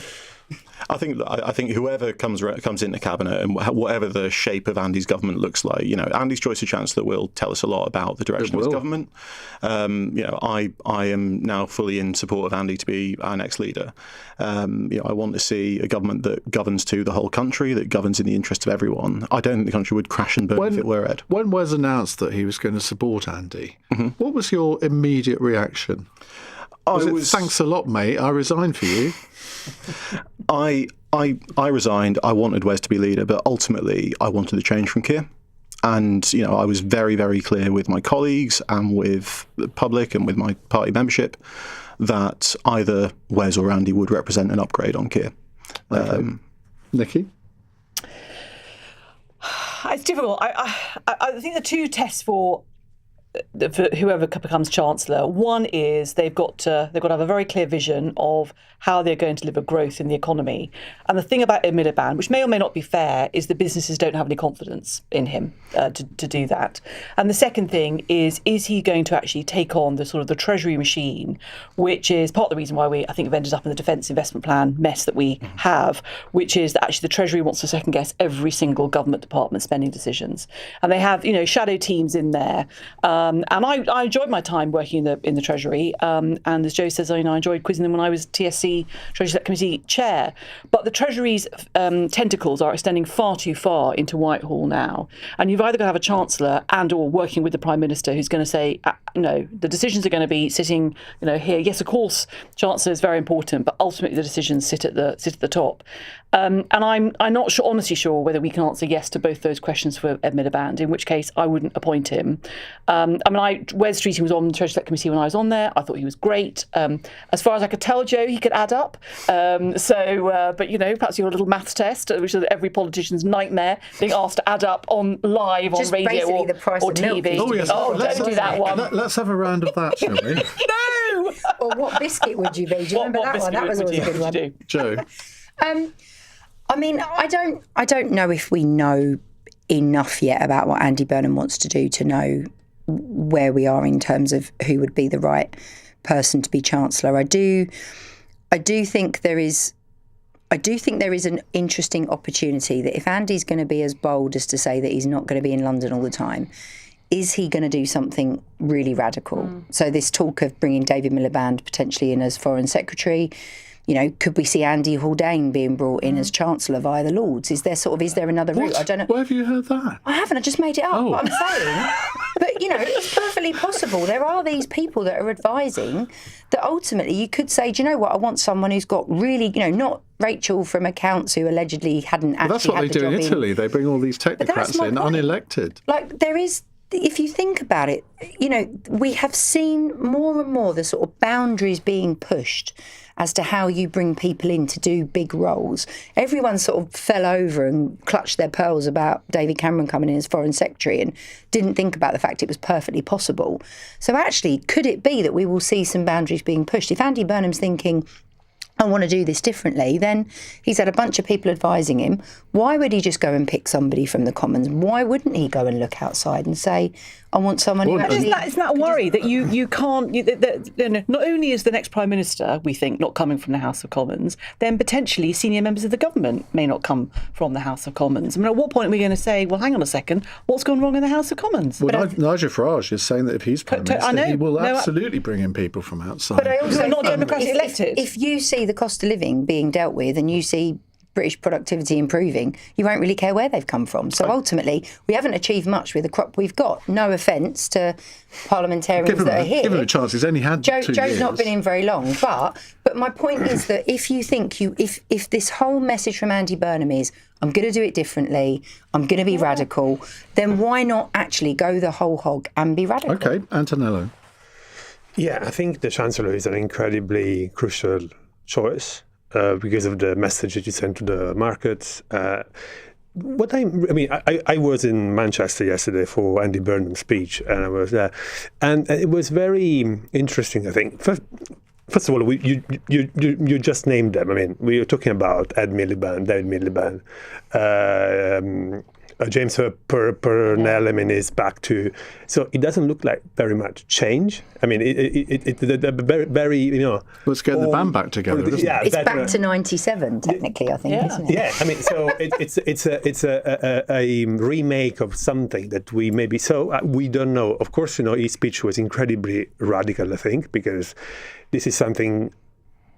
From my point of view, it looked like a revolutionary what he wants to do. Of course, you need a big amount of money, a huge amount of money, and so this was very interesting. Also, another thing is that he never mentioned anything like defense or foreign policy. Of course, he wants to establish himself as King of the North in London. Maybe he's not going to live here in Downing Street either, because apparently rumours say that he's going to stay in Manchester. So, and of course, this creates a bit of uncertainty, especially in Europe, for instance. Europe, they cancelled the Reset Summit that was supposed to be on the 22nd of July, because they don't know yet, who Andy Burnham really is. To be completely honest, I met Andy Burnham in his office some time ago, and I think he's an international leader. He has the authority, but he has to show it. and this is quite unclear. Last point that I wanted to make. Still on these names that we see about, Ed Miliband, Ed Miliband. Some people told me in Parliament, well, maybe because, there are no MPs or new MPs, or that they are not, ready to take, that role for such an important job. So maybe it's just, it's just counting on the veterans. Well, Lorna says, bring Al Carnes in. I don't like Burnham. I'm a Labour voter, but won't vote Labour if Burnham becomes PM. He's very unpopular on Threads, which is apparently a social media platform that I don't use. So anyway, he's popular there. Right, we will take some more of your questions and calls in just a few moments' time. But first, the news headlines at 8:33 with Matt Hewitt. Roads investment is being cut and all government departments being asked to shave their capital budgets to fund Britain's military. An extra £15 billion has been promised to future-proof the armed forces. The pro-Republican US Supreme Court has delivered a blow to Donald Trump. It's upheld the principle that's been in place since the 1860s that anyone born on American soil, including babies of illegal or temporary migrants, has an automatic right to citizenship there. And police are investigating what they call a serious crash involving a small aircraft in an Essex field.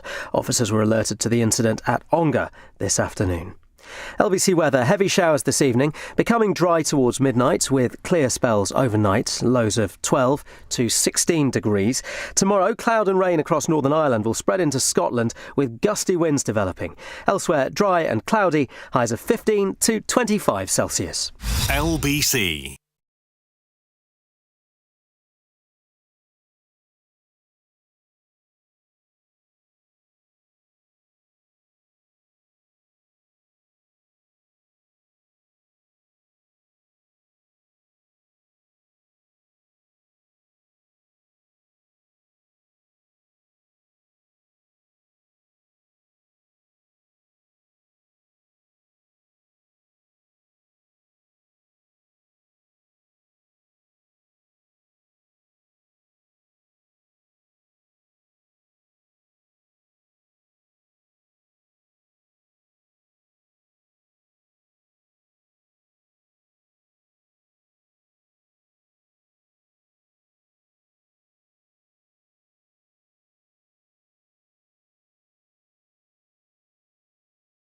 With all the problems the country faces, should Burnham commit to quotas of women or just ensure he picks the best person for the job with the most relevant experience, regardless of their sex?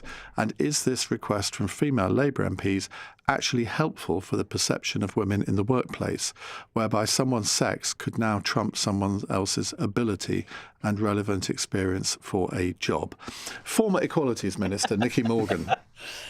So, look, I think this is all about culture, actually. And I think this is a reaction to the fact that I think a lot of Labour MPs, as I understand it, found the number 10 culture to be extremely unappealing, and that actually nobody was listening. Yeah, boys' club. Yeah, no one was listening to the parliamentary Labour Party. It was very much very sort of exclusive in the sense of people not being part of, as you say, the boys' club there.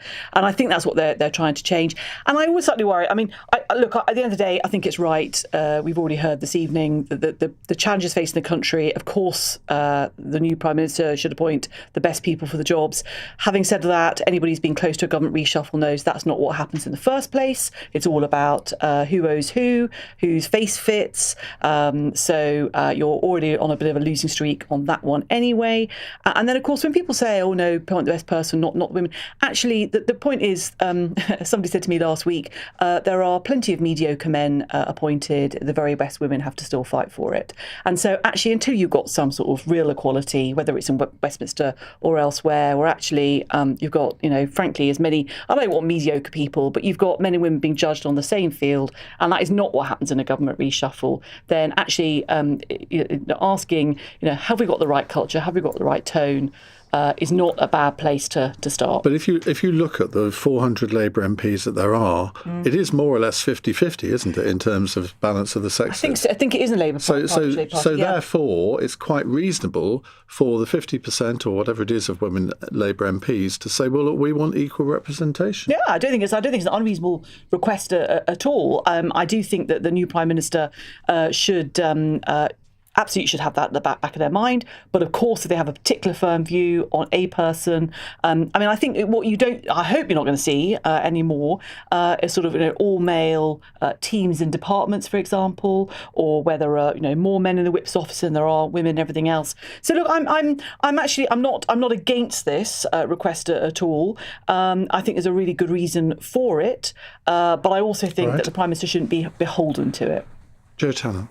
I think it's hugely depressing that it has to be said. I think the challenge was definitely that the culture around the sort of current and past 2-year administration was that there were too many men. And actually, Rishi Sunak's government, there was a lot of criticism of the way that women felt they were treated in that group. In that administration, there were lots of female MPs that felt very marginalised and that there was a bit of a boys' club at times.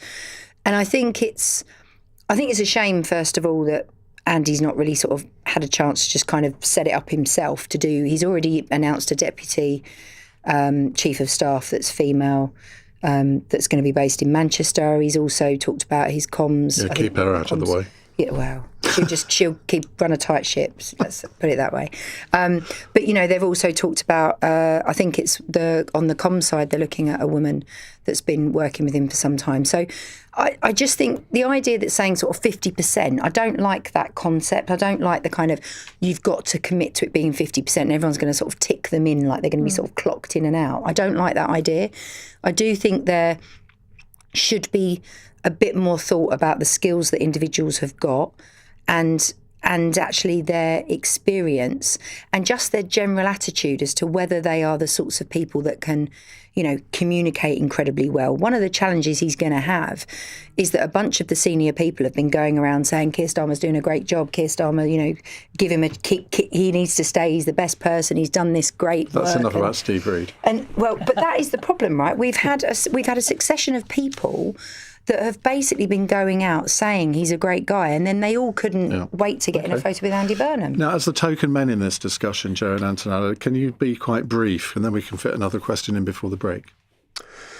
Yeah, I think I agree with Jo, but we're talking about a party that they never had a female leader over the whole history, and this is extraordinary. I think so. Yeah, quotas are really important. Maybe maybe the Labour Party should have quotas also for their leader.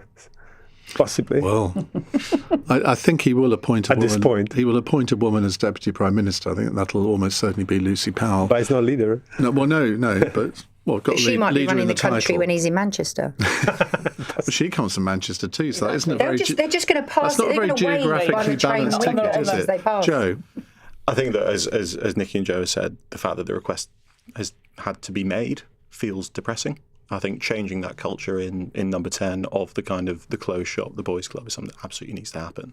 It's one of the most common complaints that I've sort of heard from colleagues about the outgoing administration, and ensuring that the depth and the breadth of talent on our benches is able to serve, I think is absolutely the right thing to do, and that's what my colleagues have done. This is. You're accepted from this, but I would say of all the new Labour MPs that I've had on the programme over the last 2 years, I would say the female MPs appear to me in this role as, shall we say, a little bit of a cut above the average male new MP. And I say I'm excluding you from this, Jo, because we're all very impressed by your performance tonight, he says hastily. Billy is in Ventnor. Hello, Billy. Hello, good evening, excellent Iain, and just as excellent panel. Should violent criminals who are not born here be deported? Well, as I discussed in the last hour, the 73-year-old Pakistan-born leader of the Rochdale grooming gang called Shabir Ahmed cannot be deported from the UK when he's released from prison later this week because he arrived in the UK before the Immigration Act of 1971 came into force. Now, the local MP, Paul Waugh, for Rochdale, he says this is outrageous and he wants him booted out of the country. Joe? You? Oh, yeah, I think. Sorry. I just wanted to check. Fault. It was. See, look, he didn't just jump in front of a woman there. Did you notice that? I did notice that. See, he gets a tick for that one. Gold star, Joe. I'm impressed. I can see exactly where Paul's coming from. It's absolutely horrendous to read about his crimes. I think I was heartened to see that he will be, on the offenders register for life. That he will be tagged. That if he breaches his conditions, he will be locked up for life again. And I can see exactly why Paul feels as strongly. And I think there is a need to look at how we rebuild public confidence in the justice system and indeed in the way that we treat some of these most vulnerable. Why not just put him on a plane back to Pakistan and say bye? I'm not 100% on the details of the case. I understand there might be some complications around why that can't be done. I know there are reforms coming to Article 8 of the ECHR, and again, it's sort of tantamount to why we've got this system that doesn't really hold public confidence. My view is that whenever these cases happen, we need to make sure that we are applying the law and also that the public have confidence in sentences being passed down. Because reading about some of these crimes committed has been incredibly eye-opening and deeply upsetting. Antonello, Georgia Maloney would have no truck with this. She would deport him immediately, wouldn't she? Well, I mean, in intentions, yes, but then the reality is very different. For instance, Italy, they tried to have this return scheme with Albania, and it didn't work. I mean, it's not working at all. And this is the fact. Giorgia Meloni and her allies were elected on the motto "Stop the boats," and they didn't actually. So they're very difficult matters. I mean, these things, especially migration, it takes years and years to fix the problem. So that's why, I mean, personally, I never believe a politician say, "Oh, we're going to stop the boats. We're going to return everyone in two." But this particular case, I mean, this guy committed horrendous crimes. Yeah. He was originally born in Pakistan. He then got British citizenship as well, so he was a dual national. He conveniently renounced his Pakistani citizenship. Maybe the law needs to be changed to make sure that people aren't allowed to do that in the future. Yeah, but it's also, I mean, it needs two to tango. So you have to have a bilateral deal with the specific country. So because you cannot just kick anyone out in a random country. Well, there was a Boris Johnson government that tried to with the Rwanda scheme in a third country, and hasn't worked. But yes, you're absolutely right. I mean, this is a very, very specific case. Okay. But all right. those have to change. Joe. I mean, it's appalling, and yes, it would be great if we could deport him, but it doesn't appear that we can. I mean, that's ultimately the situation that we've got, and there are other people that have done terrible things here, and it isn't as simple as just saying we get rid of them. That there is there are laws, and when the Immigration Act came in, the technicality of the timing of when he was here means that he can't, as I understand it, he can't be deported because of the way that the law stands. Now, whether you can do anything about that, but you've also still got to get him somewhere else. And I'm sure Pakistan don't particularly want him back, given what he's done. Do they want him? I mean, they might just ask the plane to turn around. So I'd like to be able to answer yes to the question, because I think ultimately that is what the public would want. And I think that the rest of the panel have been right in the sense that there are all sorts of complicating factors. And of course, I don't know when he renounced his Pakistani citizenship. It may have been years ago, and he might have been convicted well after that. We are part of international treaties that say you can't make people stateless. So you'd have to get back his Pakistani citizenship. But overall, I think this is the sort of thing that drive people, mad. and says, hang on a second, you've come here, you've broken all the rules, you've presumably served at His Majesty's pleasure for a number of years, and then you want to be let out and back to the community. And that just doesn't feel right. And when politicians say, well, indeed, you've just said it, Joe, well, this is the law, there's nothing we can do, that's when this trust issue really comes into play again, isn't it? And imagine what would have happened if this guy was going to be released a couple of days before that by-election in Makerfield, and what that might have done to the result. I mean, these are the sorts of things that... Well, you think Nigel Farage would have taken advantage of that? I'm not saying anyone would have taken advantage of it necessarily. I'm saying it would have made people angry, and actually this is the stuff that makes people angry. Talking of Nigel Farage, our next question is on him. Stay tuned, 8:48. Nick Ferrari at breakfast on LBC. Back to what we heard from Andy Burnham, setting out a vision for the country, unsurprisingly speaking yesterday in Manchester. Imagine good growth in every postcode. Let's turn to Carl Turner, suspended Labour MP for East Hull. How much does it matter he won't currently seem to take questions from journalists, Carl? Speak to journalists. Say what you're going to say. Let them hear from us. For goodness sake, don't be shying away from it. That'd have been my advice to Andy. Nick Ferrari at breakfast. Back tomorrow morning from 7. Listen on our free Global Player app or the LBC app.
On the latest register of MPs' outside interests, equating to around 4 hours of work per month across the last 3 months.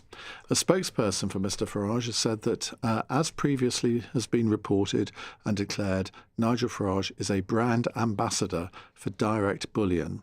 I feel as I am, having mentioned them 3 times in the last minute. Should put in a bill. Yeah, bit of recompense, please. Joe Tanner.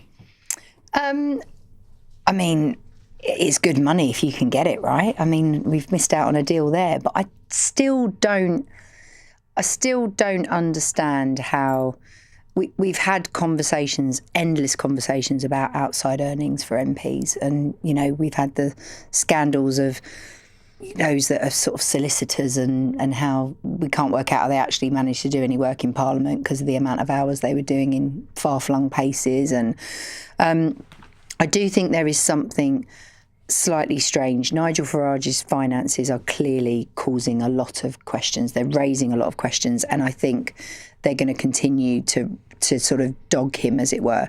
I don't know if you have to be a man of the people, and I always had this slightly controversial view, I think, that I thought Rishi Sunak's money was not really as big an issue as people made out, because I used to think, well, at least you're not corruptible. One of the problems is that if you've got people that need money, they're in hock to somebody, whereas actually if you've got your own money, you're not. And so there is a difference. Okay. But, does that mean you have to experience everything everyone else experiences to be able to have an opinion? Again, I'm going to ask people to be brief, because we've got a cracking next question, which I want to fit in, particularly because Antonello's here. So very briefly on this one, Antonello. Yeah, I think this story is very damaging for Nigel Farage. I mean, the story of the donations. I mean, not just this one. This is not a donation, but this big money around him. I think that until some point it didn't matter, because especially when you have the Labour Party was, or still is, Keir Starmer. But when you have many of the people like Andy Burnham in place, then this, I think, would be more damaging for Farage. And also, I think the Reform electorate or voters, they divide, they split into one. I mean, there would be the very loyal voters that seek, to stop migration issues, whatever. But others may feel very uncomfortable with that. Well, of course, Andy Burnham is a true man of the people because he has gravy with everything. Nikki? Well, just to answer the question, how can Nigel Farage represent working people when he's earning this amount of money? I mean, the fact is Nigel Farage isn't interested in representing working people. I mean, firstly, he, I think, has taken a leaf out of Donald Trump's book, which is how much can I enrich myself while I'm in office, for as long as I'm in office. As I say, I don't think he's interested in representing. I think he honestly thinks, and so far this has been true, so I think the issue is when are the scales going to fall from people's eyes? But he thinks that normal rules don't apply to him. And so far, he has mostly got away with that. And we'd love to think that this or other stories about him will make people think differently. At some point they will. At some point his luck will run out. But that's what we've always thought about Donald Trump, isn't it? That he's still... Well, don't forget, we've got to wait for the midterms and obviously in the US and everything else. But at some point, these people's luck always, the way people see them, always changes. It's just a question of when. It's called karma, Nikki. Yeah. I mean, look, I think Makerfield was the beginning of that. Yeah. I think the inauthenticity of reform is starting to stick in the minds of voters that I speak to in my constituency. There is a revulsion towards Farage. There is a revulsion towards his division, towards his rhetoric, and also towards some of that hypocrisy that people see. People see him as being against things that are good for ordinary working people, and largely out for his own self-interest. And I don't think that's going to stop now. I think we're starting to reach a moment where, as you say, the scales fall from public's eyes. Right, Christoph says, when it comes to dealing with President Trump, should Andy Burnham learn from Giorgia Meloni? Now, the Italian Prime Minister used to be referred to as the Trump whisperer, but they've shifted to make public attacks and even personal attacks against each other over the past 3 months since Trump began criticising Pope Leo. Antonello. I think this was one of the most extraordinary moments I've ever seen in Italian politics because, first of all, it was totally unpredictable because the bond between Giorgia Meloni and Donald Trump is not just political, but it's personal. Like Donald Trump Jr. wrote the preface of Giorgia Meloni's book, and J.D. Vance too. So there is a personal bond, or maybe there was, very strong.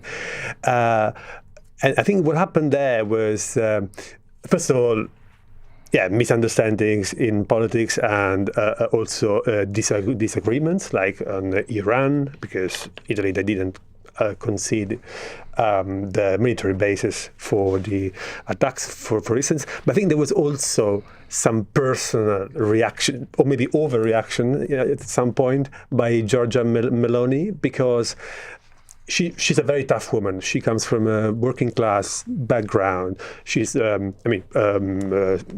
she was raised by a single mother. She's a very tough woman. So I think when she heard those words, those offending words by Trump directed to her, she felt offended personally. And so that's why there was this major rift between the two countries. Joe? Yes. I do think that Burnham is a different breed of politician. He's got different experience, and I think he's seen, his mate Sadiq Khan be criticised endlessly. He has a very different approach to Trump's presidential power. He wants to see devolution. He wants to see power spread out. There's a very different approach that Burnham's got, and I think that will come with a degree of gumption. You can actually imagine Andy Burnham doing a proper Love Actually moment. Well, it also, what if he wears a T-shirt? I mean, given what Trump said about Zelensky, how's that going to go down if he doesn't turn up in a suit and tie? Like a Zelensky tribute act, Joe. I think that Andy's shown that he's authentic. He's shown that he can connect with people. I think he needs to sort of act in all of our interests when he's dealing with Trump.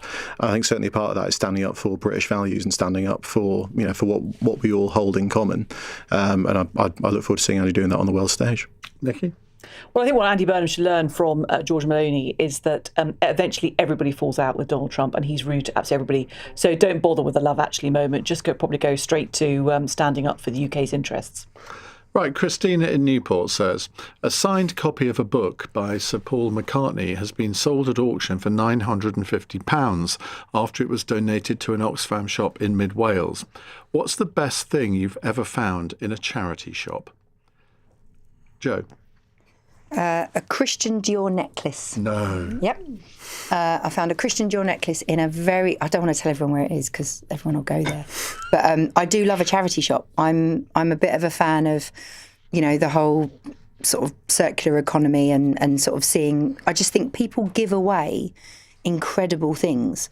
And what someone else has got tired of, or maybe someone's died and they've donated their things, you can find some great items out there. So I found an incredible Christian Dior necklace and I still have it. Joe? I mean, I spent my gap year volunteering at the Oxfam Books in Hexham, so I just want to get that in. But I think the best thing I've ever found is I found some particularly obscure football shirts when I was on holiday with my now wife, who was, I think, less than impressed that I went looking for them. Nikki? I'm amazed now your wife. So nothing as valuable as Joe, but I did do a Secret Santa and I found for somebody in my family who does not like potatoes, the Great Potato Cookbook, and I just couldn't resist it. Someone in your family doesn't like potatoes? What a lovely present to give someone that doesn't like them. It's a Secret Santa! You're a Where's the sense of humour? Antonello? I think it was a old edition of some Philip Larkin's poetry book. Also because I feel this connection with one of you won't believe that, but one of the first cities I visited in England when I was much younger was Hull. And you came back? Kind of, yeah, in a different shape. From Hull? Or you came back from Hull? Yeah, you just say everybody in Hull. Yes. I do apologise to the good burgers of Hull. We're meant to be, a favour of a place outside London. Yes, this wonderful sculpture. Actually, I'm going to Hull in a few months to do a lecture, can you believe, at the university. I thought you were going to say a book tour and you've just offended them all, they won't buy it now. I was going to say, you're going to be protest now. Right, thank you all very much indeed for that. Now, on tomorrow's panel, we have the Olympic silver medalist swimmer and new Conservative peer, Baroness Sharon Davies, one of your new colleagues. Indeed. Have you met her? I have, briefly, yes. And new Conservative, no, we've just done that one, Labour MP Tom Hayes, the think tank Think Labour's Chief Executive Alison Phillips, plus the former Conservative Home Office advisor Christopher Howarth. They will be here tomorrow. Coming up in the next hour, well, as we discussed in Cross Question, the Women's Parliamentary Labour Party want Andy Burnham to commit to having 50% of his cabinet as women. I think the current cabinet is 50% actually. And also, all of the people that work in Downing Street, 50% of them should be women after Keir Starmer's administration has been accused of being a bit of a boys' club. Have you found this at your own workplace, where there is still a bit of a boys' club atmosphere and that women don't get a fair look in? 0345 6060 973 is the number to call. And do you think the Women's Parliamentary Labour Party have got a point?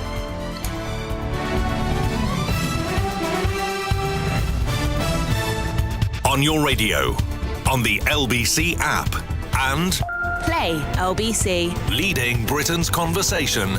This is LBC. From Global's newsroom at 9 o'clock, Andy Burnham will need to find £4.7 billion for the Defence Investment Plan in the next budget if he becomes Prime Minister. Sir Keir Starmer says £15 billion of extra spending on the military will mean the UK can fight Russia if we're attacked in 2030. Retired British Army Commander General Sir Richard Barrons disputes that. If the Prime Minister says it's possible Russia may attack NATO in 2030, what we need to be adequately prepared for is to make sure that doesn't happen. The plan that's issued today means we'll be ready for a fight in 2030 by around 2035, and that seems to be dodgy. Road projects are being scrapped to pay for the investment. Labour MP Joe Morris told Iain the freed-up money must be spent well. Yeah, I think the Parliamentary Party, we need to be unequivocal about how we defend ourselves, how we improve our nation's defences, and how we do that in a way that's not just reflective of giving big numbers that sound impressive. In the last hour, LBC's heard a patient is being tested for the Ebola virus at a Glasgow hospital. They're said to have been admitted to the Queen Elizabeth University Hospital in the early hours of Tuesday. Public Health Scotland says the NHS has procedures in place for detecting and managing any such cases. Families failed by maternity care in England say they've been betrayed by a major review into NHS services. Critics say the recommendations don't go far enough, and they're calling for a public inquiry. Amisha Adia says early warnings of her pregnancy being risky were dismissed. She's disappointed at how little of the evidence from people like her made it into today's report. We provided case studies from over 100 families who poured their hearts out, and they'd been through catastrophic obstetric harm, and none of this was heard. It wasn't reflected in the report. The Health Secretary says a new National Maternity Commissioner will champion women's voices. Essex Police are investigating what they call a serious crash involving a small aircraft. Officers were alerted to the incident at Ongar this afternoon. And Norway left it late to grab a 2-1 win over Ivory Coast to reach the round of 16 at the World Cup. Erling Haaland secured the victory. They'll face Brazil on Sunday. In the city, the FTSE 100 closed up 12 points at 10,497. The pound buys $1.33 and €1.16. LBC weather, heavy showers this evening, becoming dry towards midnight with clear spells overnight, lows of 12 to 16 Celsius. Tomorrow, cloud and rain across Northern Ireland will spread into Scotland with gusty winds developing. Elsewhere, dry and cloudy, highs of 15 to 25 degrees. From Global's newsroom for LBC, I'm Matt Hewitt. This is LBC from Global, leading Britain's conversation with Iain Dale.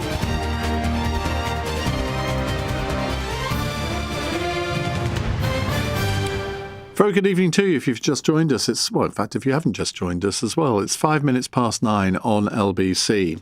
Now, female Labour MPs have asked Andy Burnham to commit to ensuring at least 50% of his ministers are women. In a letter seen by LBC, the Women's Parliamentary Labour Party group have also requested that half of his number 10 staff are female and that he commits to giving the role of Deputy Prime Minister to a woman. Well, I think that last one is probably a given. I think Lucy Powell's almost definitely penciled in for that.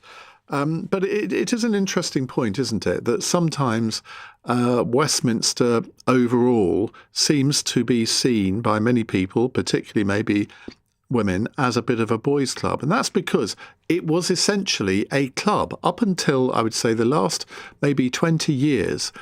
It was effectively just like a men's London club. There were very few members. Even in the 1983 general election, or maybe also 1987, there were literally only about 23, 25 female MPs out of 650. Now, that all changed in 1997. And I think the atmosphere there has considerably changed. But if you look through the different cabinets that have been formed since then, it's only in recent times that there have been many women in the cabinet. I mean, Tony Blair had a few, not that many. But when you think about it, there weren't that many there were 121 women MPs elected in 1997. I know that because I published a book of photographs of them all. That sounded weird, didn't it? Well, it wasn't weird. It was for a breast cancer charity. I want to make that quite clear. And I think Boris Johnson actually had more women than I think any other Conservative leader in his cabinet. And Rishi Sunak had about a quarter, I think.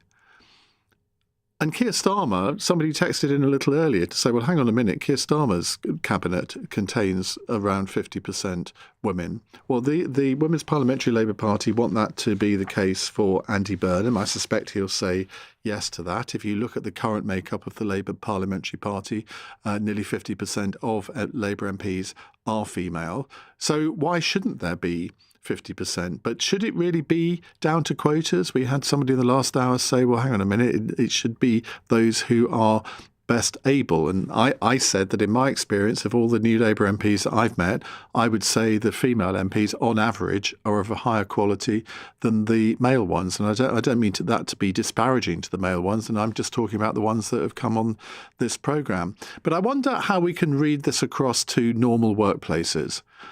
Because I think there are still some professions that are seen as, shall we say, predominantly male.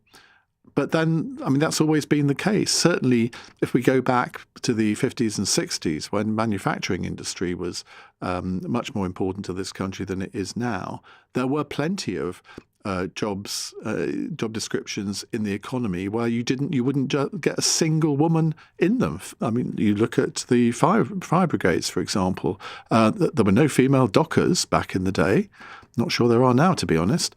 There were no female miners, and it was predominantly, I would say, predominantly partly because the trade unions wouldn't allow it anyway. I remember there was a case of a female wanting to become a dock worker, and it was just vetoed.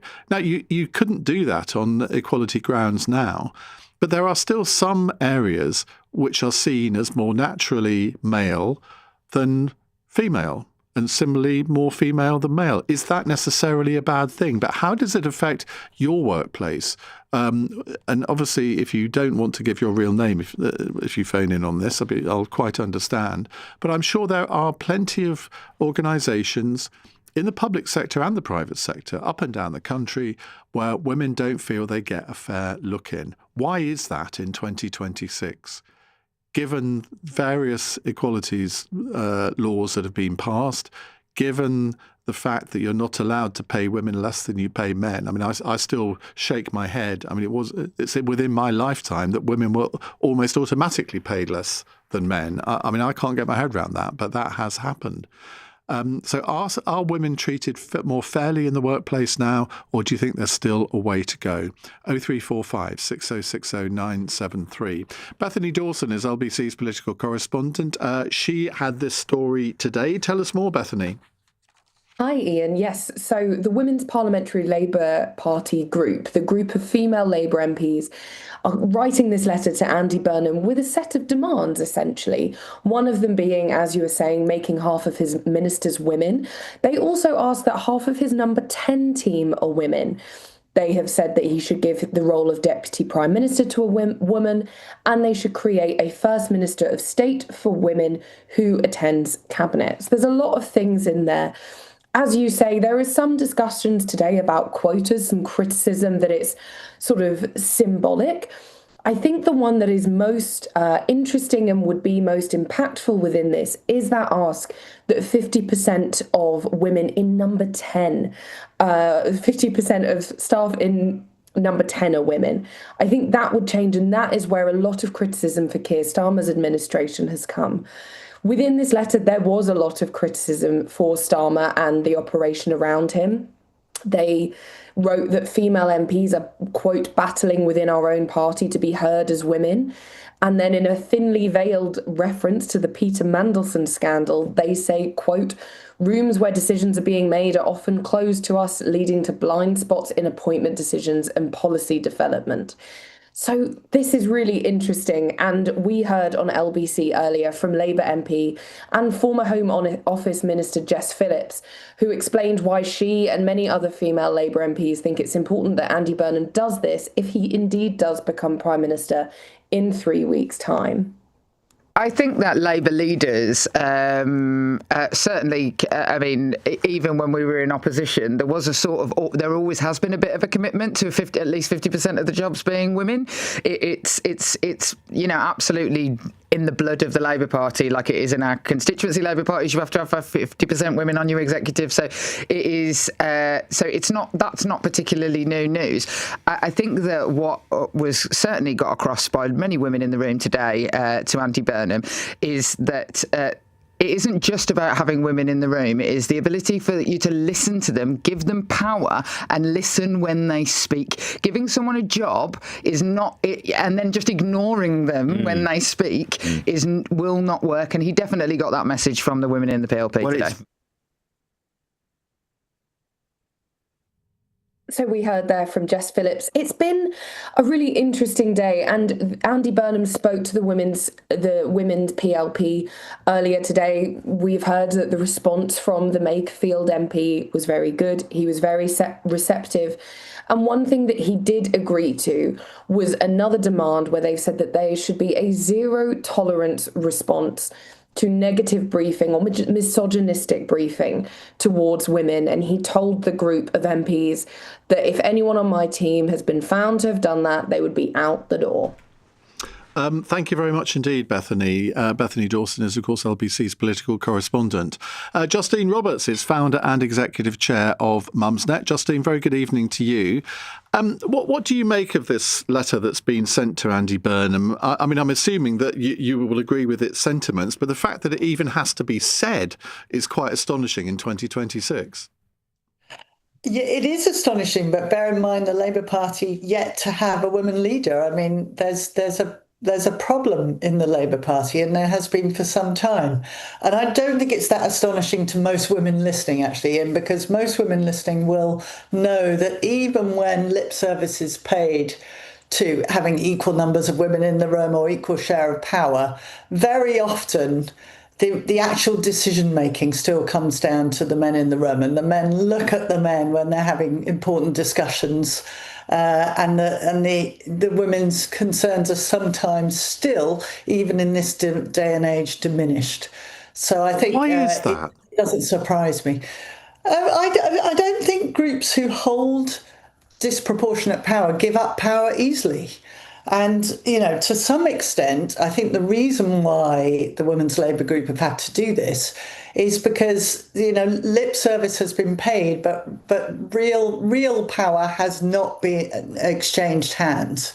And, you know, the things that they've been sort of addressing quite directly now about briefings and about who gets listened to in times of crisis and who the real power brokers are. And they're now getting more explicit about, and I think about time too, because no one gives up power easily. And I think, you know, women obviously, you know, deserve, being more than half the country, to have a say in things. And, you know, for too long, issues that really should affect all of us, like childcare, like health, have been sidelined as women's concerns.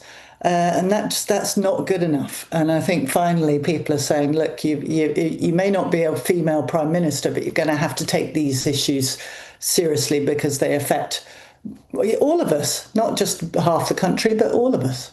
But the reason I asked that first question about why does it even need to be said in 2026 is because I'm 63 years old. I've run various companies in my time. It would have never occurred to me to treat women in any different way to men. I certainly wouldn't have paid them any differently to men. And yet this sort of thing still seems to go on in workplaces up and down I mean, let's forget Westminster for a moment.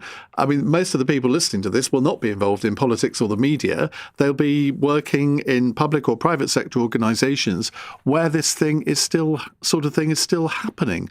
What can be done about it?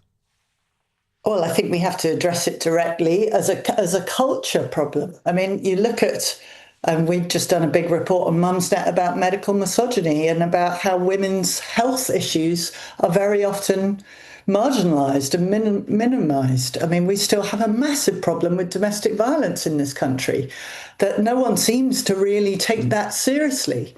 Men have 6 times the pensions of women.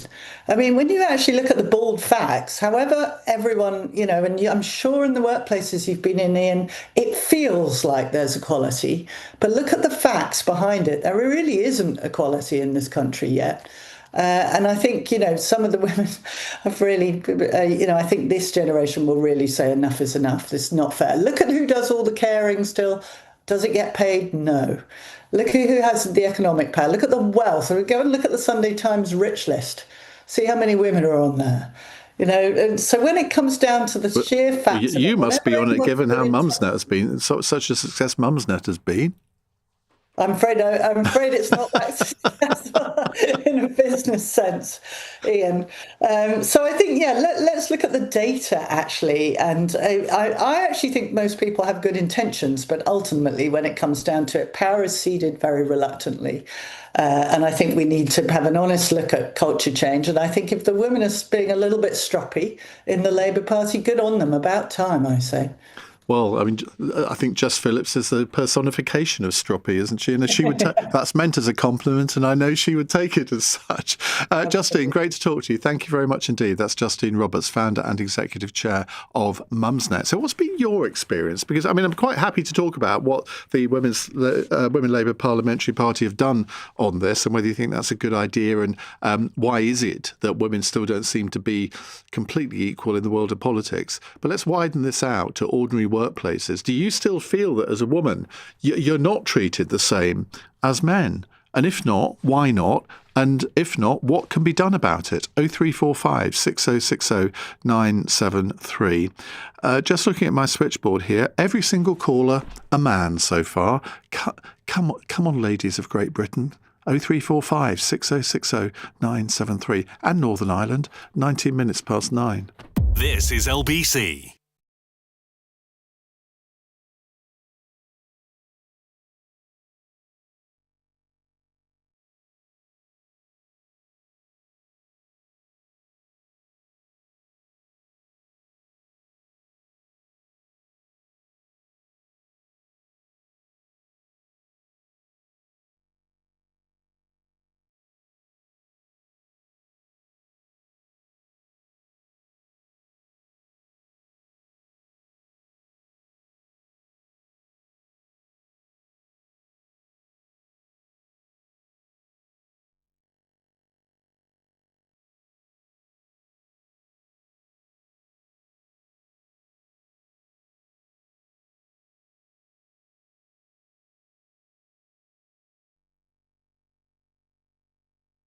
Party, they used to have a policy, I think they still have it in place.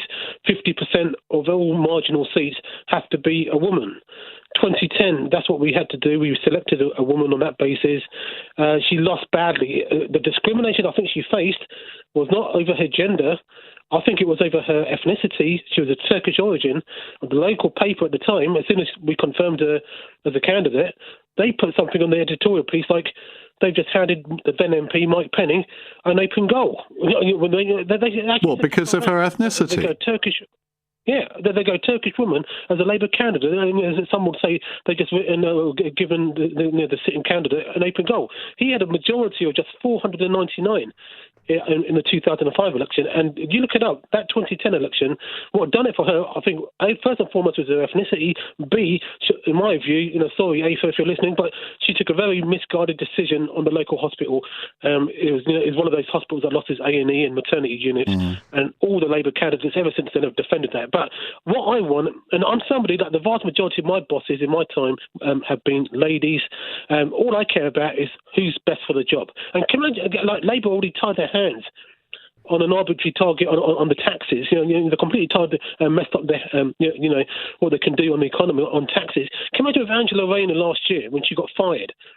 And this target was applied to Keir Starmer. And they go, sorry, you can't sack her, because if we do sack her, we're not going to meet that 50% target. How do you think it would go down with the public? Well, I rather agree with you on that one. I mean, I don't think on that issue, Angela Rayner should not have been treated differently because she was a woman, either in terms of being sacked or not being sacked. Either she deserved to be sacked or she didn't.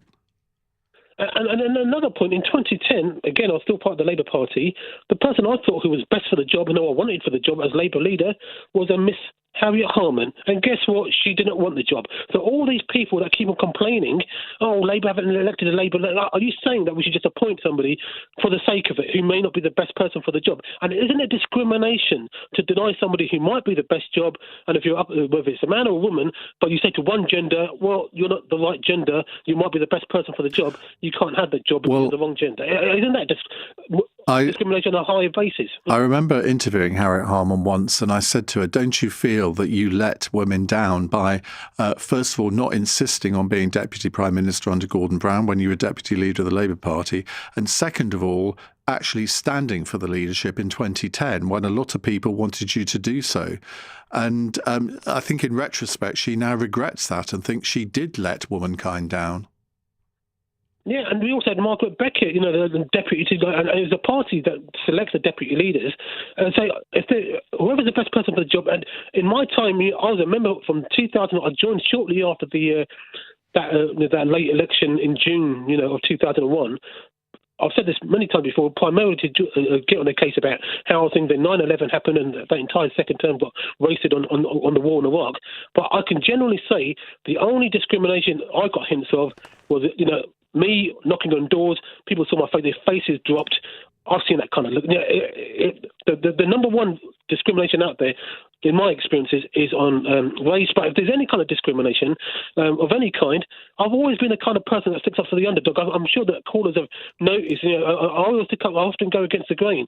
I stick up for who I think's been wronged. I mean, and if I noticed it, then I'd cry fair. Yeah. The example you quote on the face of it seems to be an absolute disgrace. But of course, if you look at the demographic makeup of the House of Commons now, you could say, well, you've got an equal representation of men and women in the Labour Party, not in the Commons in general. I think it's somewhere in the high 30%.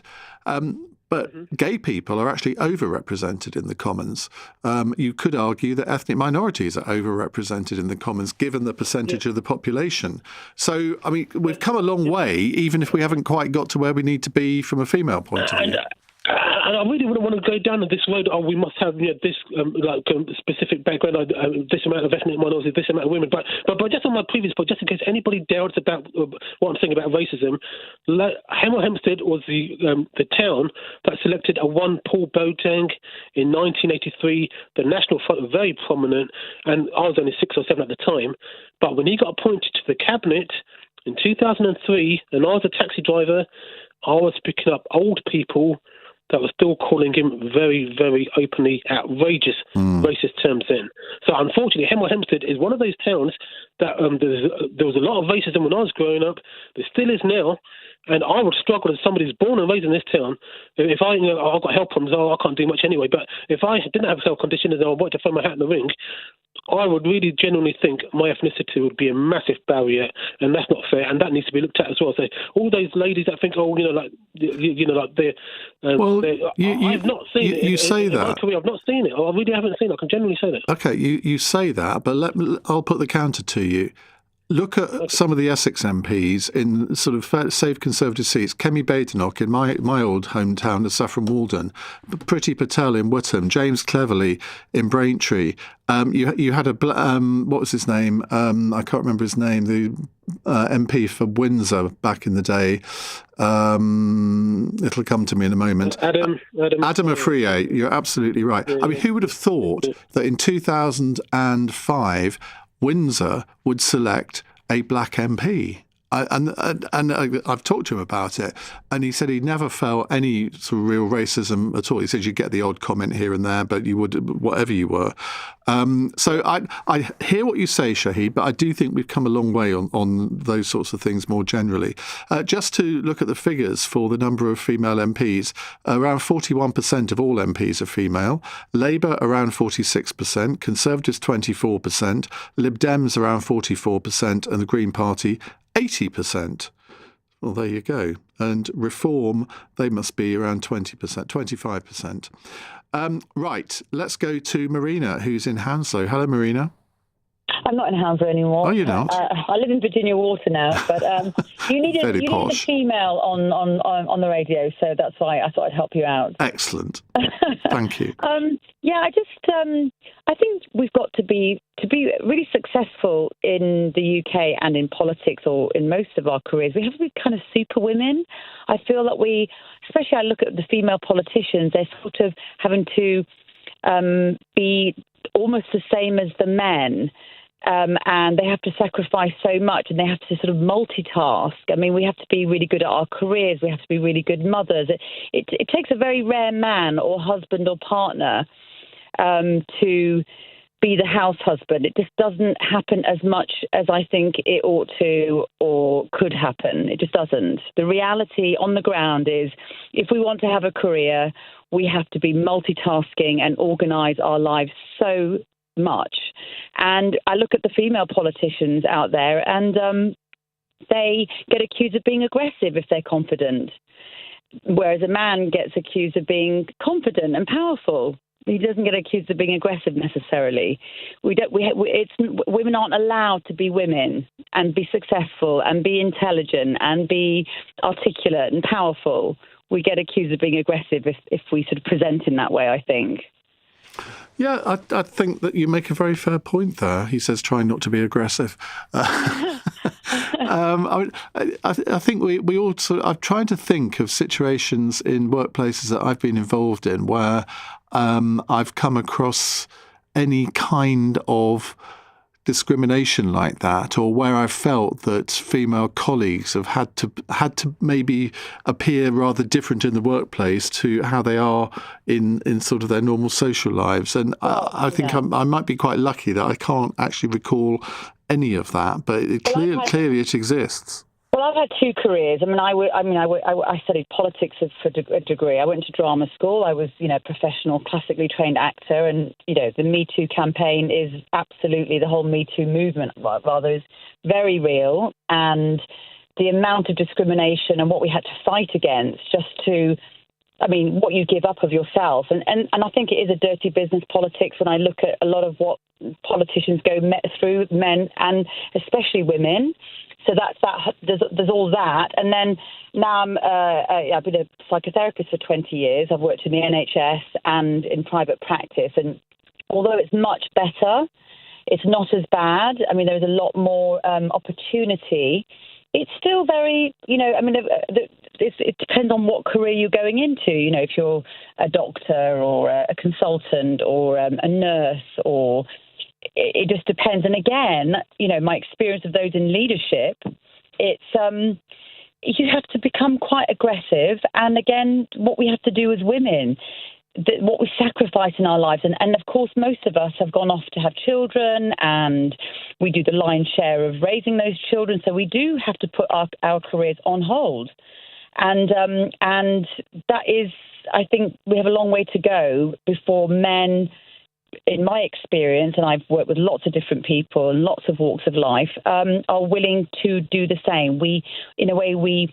It's functional. We do what's easiest, and it's easier for men to go to work and focus entirely on their careers. It's much more difficult on the whole for women to do that. And so, of course, their careers suffer. Marina, great call. Thank you very much indeed for phoning in. Joseph says, you don't sound aggressive. You sound completely patronising. Thank you very much for that, Joseph. Let's go to the news headlines with Matt Hewitt at 9:32. Sir Keir Starmer says a £15 billion increase in military spending will be funded in part by cutting investment in roads and infrastructure. But we'll have to wait to find out where a third of the money will come from. A patient is being tested for the Ebola virus at Glasgow's Queen Elizabeth University Hospital. Public Health Scotland says the NHS has procedures in place for detecting and managing such cases. Female Labour MPs have asked Andy Burnham to commit to appoint women to half of the jobs in his cabinet if he becomes Prime Minister.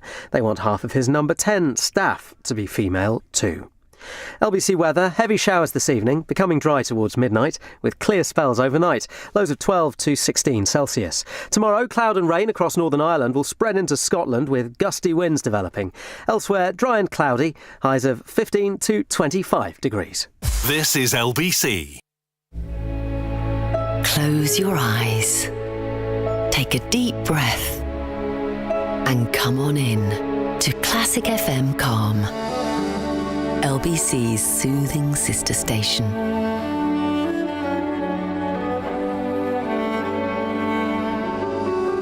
Find peace in the music with Classic FM Calm. Listen on Global Player or ask your smart speaker to play Classic FM Calm.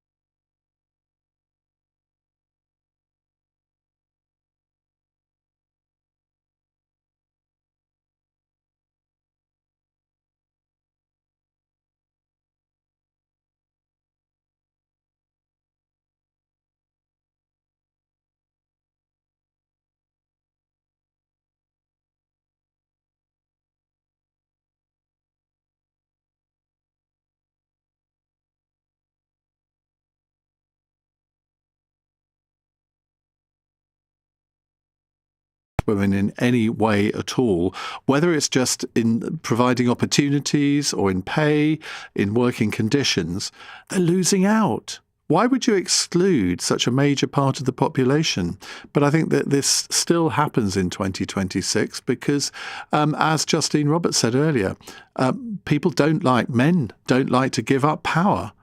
It's like in politics where all the political parties talk about the advantages of localism, making decisions at the most local level possible. And what they seem to fail to comprehend is that, well, that's all very well. Everybody will agree with that until it gets to those who hold the existing power, i.e. civil servants in Whitehall, and they don't want to relinquish it because they know that if they do, they've kind of done themselves out of a job. Gillian Howard joins me before we come back to your calls. She is an employment lawyer known for representing women in sexual discrimination and equal pay-related cases against companies based in the City of London. Gillian, good evening. Now, I hope I'm wrong here, but I can imagine that there are plenty of organisations still in 2026 in the City of London that still operate in the way that they did in the 1950s to some degree or another, and they pay lip service to equal pay, equal conditions, equal opportunities, but it doesn't always appear like that in reality. Yes, that's absolutely right. Because investment banks and other financial institutions yield a lot of money, and employees there can earn a lot of money, can earn bonuses, incentive schemes. Men, unfortunately, for the women, are very jealous. They are, if you like, greedy. They want to take the lion's share of the money that's available, of the bonuses that are available. They want the best clients. And their bosses, who tend to be men as well, just accept that and confirm that that is how their staff should behave. And women are very much the second-class citizens. And it's even worse when a woman has a baby or two babies or three babies. They come back to work quite soon. They often don't take the full year's maternity leave. I had a case against an American bank where my client, who was the biggest fee earner, was refused to become an equity partner 4 times in 10 years. And when we asked their legal counsel why, he slapped the table in front of us and said, "She lacks devotion."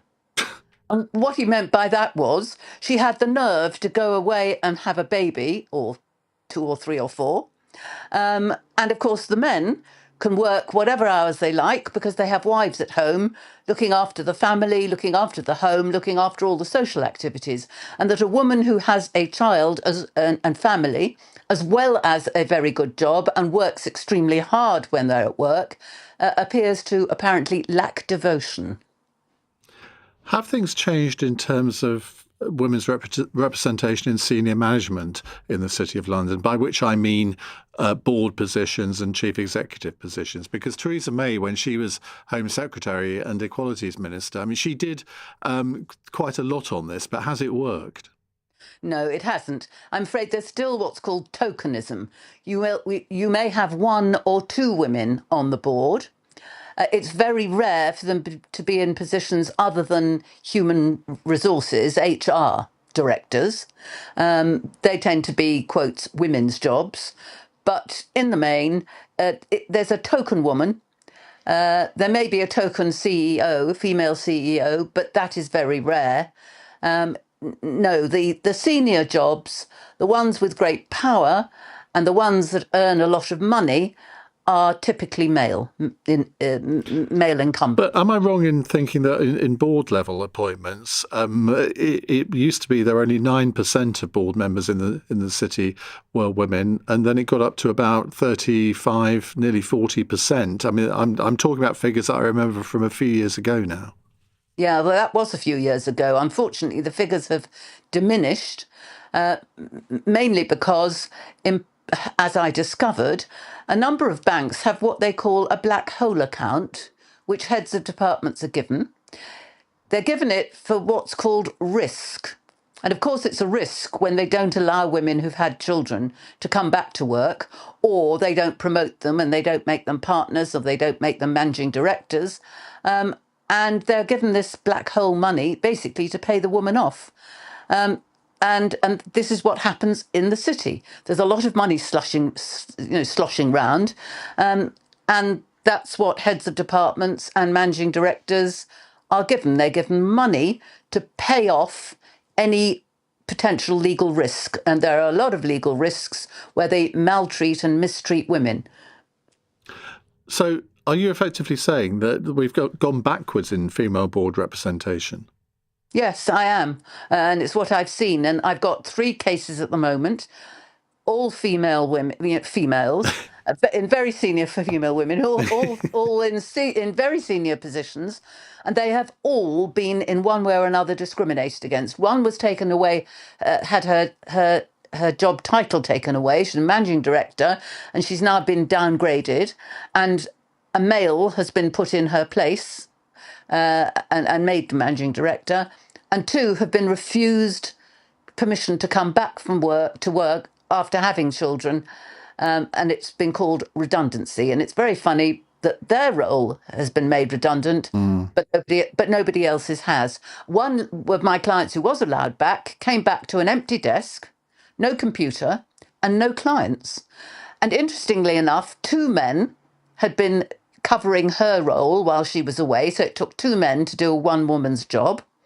And when she came back and said, well, where are my clients? They said, well, we like them. You nurtured them. They really loved you. They loved the bank because of you. And we're keeping them. And they were allowed to. Well, good luck with those cases. Thank you very much indeed, Gillian. That's Gillian Howard there, employment lawyer in the City of London. Right, let's go back to your calls. Sarah is in Southend. Hello, Sarah. Hello, good evening. Hi. Wow. Marina was brilliant because I think she touched on a lot of things that happened. And actually, interestingly, listening to her, I remembered that, there's still quite a lot of bad practice over my working life. But I think the other point that you were making is about power, and it's about having to relinquish power. And I think also the reason that it's still happening, and it is still really prevalent in all sorts of sectors, I'm sure, is just, women are used to encountering this and having workarounds. When I first started work, other women would warn me about the men I should never be alone with. So I think there's still a lot that goes on. But I think that the problem is that it's going to take a long time because this has been how our societies have been built for thousands of years. But do you feel that, say, over the last 20 or 30 years, a lot of progress has been made? But clearly we're not there yet in terms of full equality. But, let's look on the positive side rather than just on the negative side as well. Yes, and I did say this to your producer, actually, that I have noticed. I'm very lucky. I work in the arts and culture sector. So, the behaviour that Gillian was describing is, legendary and probably used to happen in our sector, but certainly not now. Although Me Too, I'm still surprised that hasn't come off more.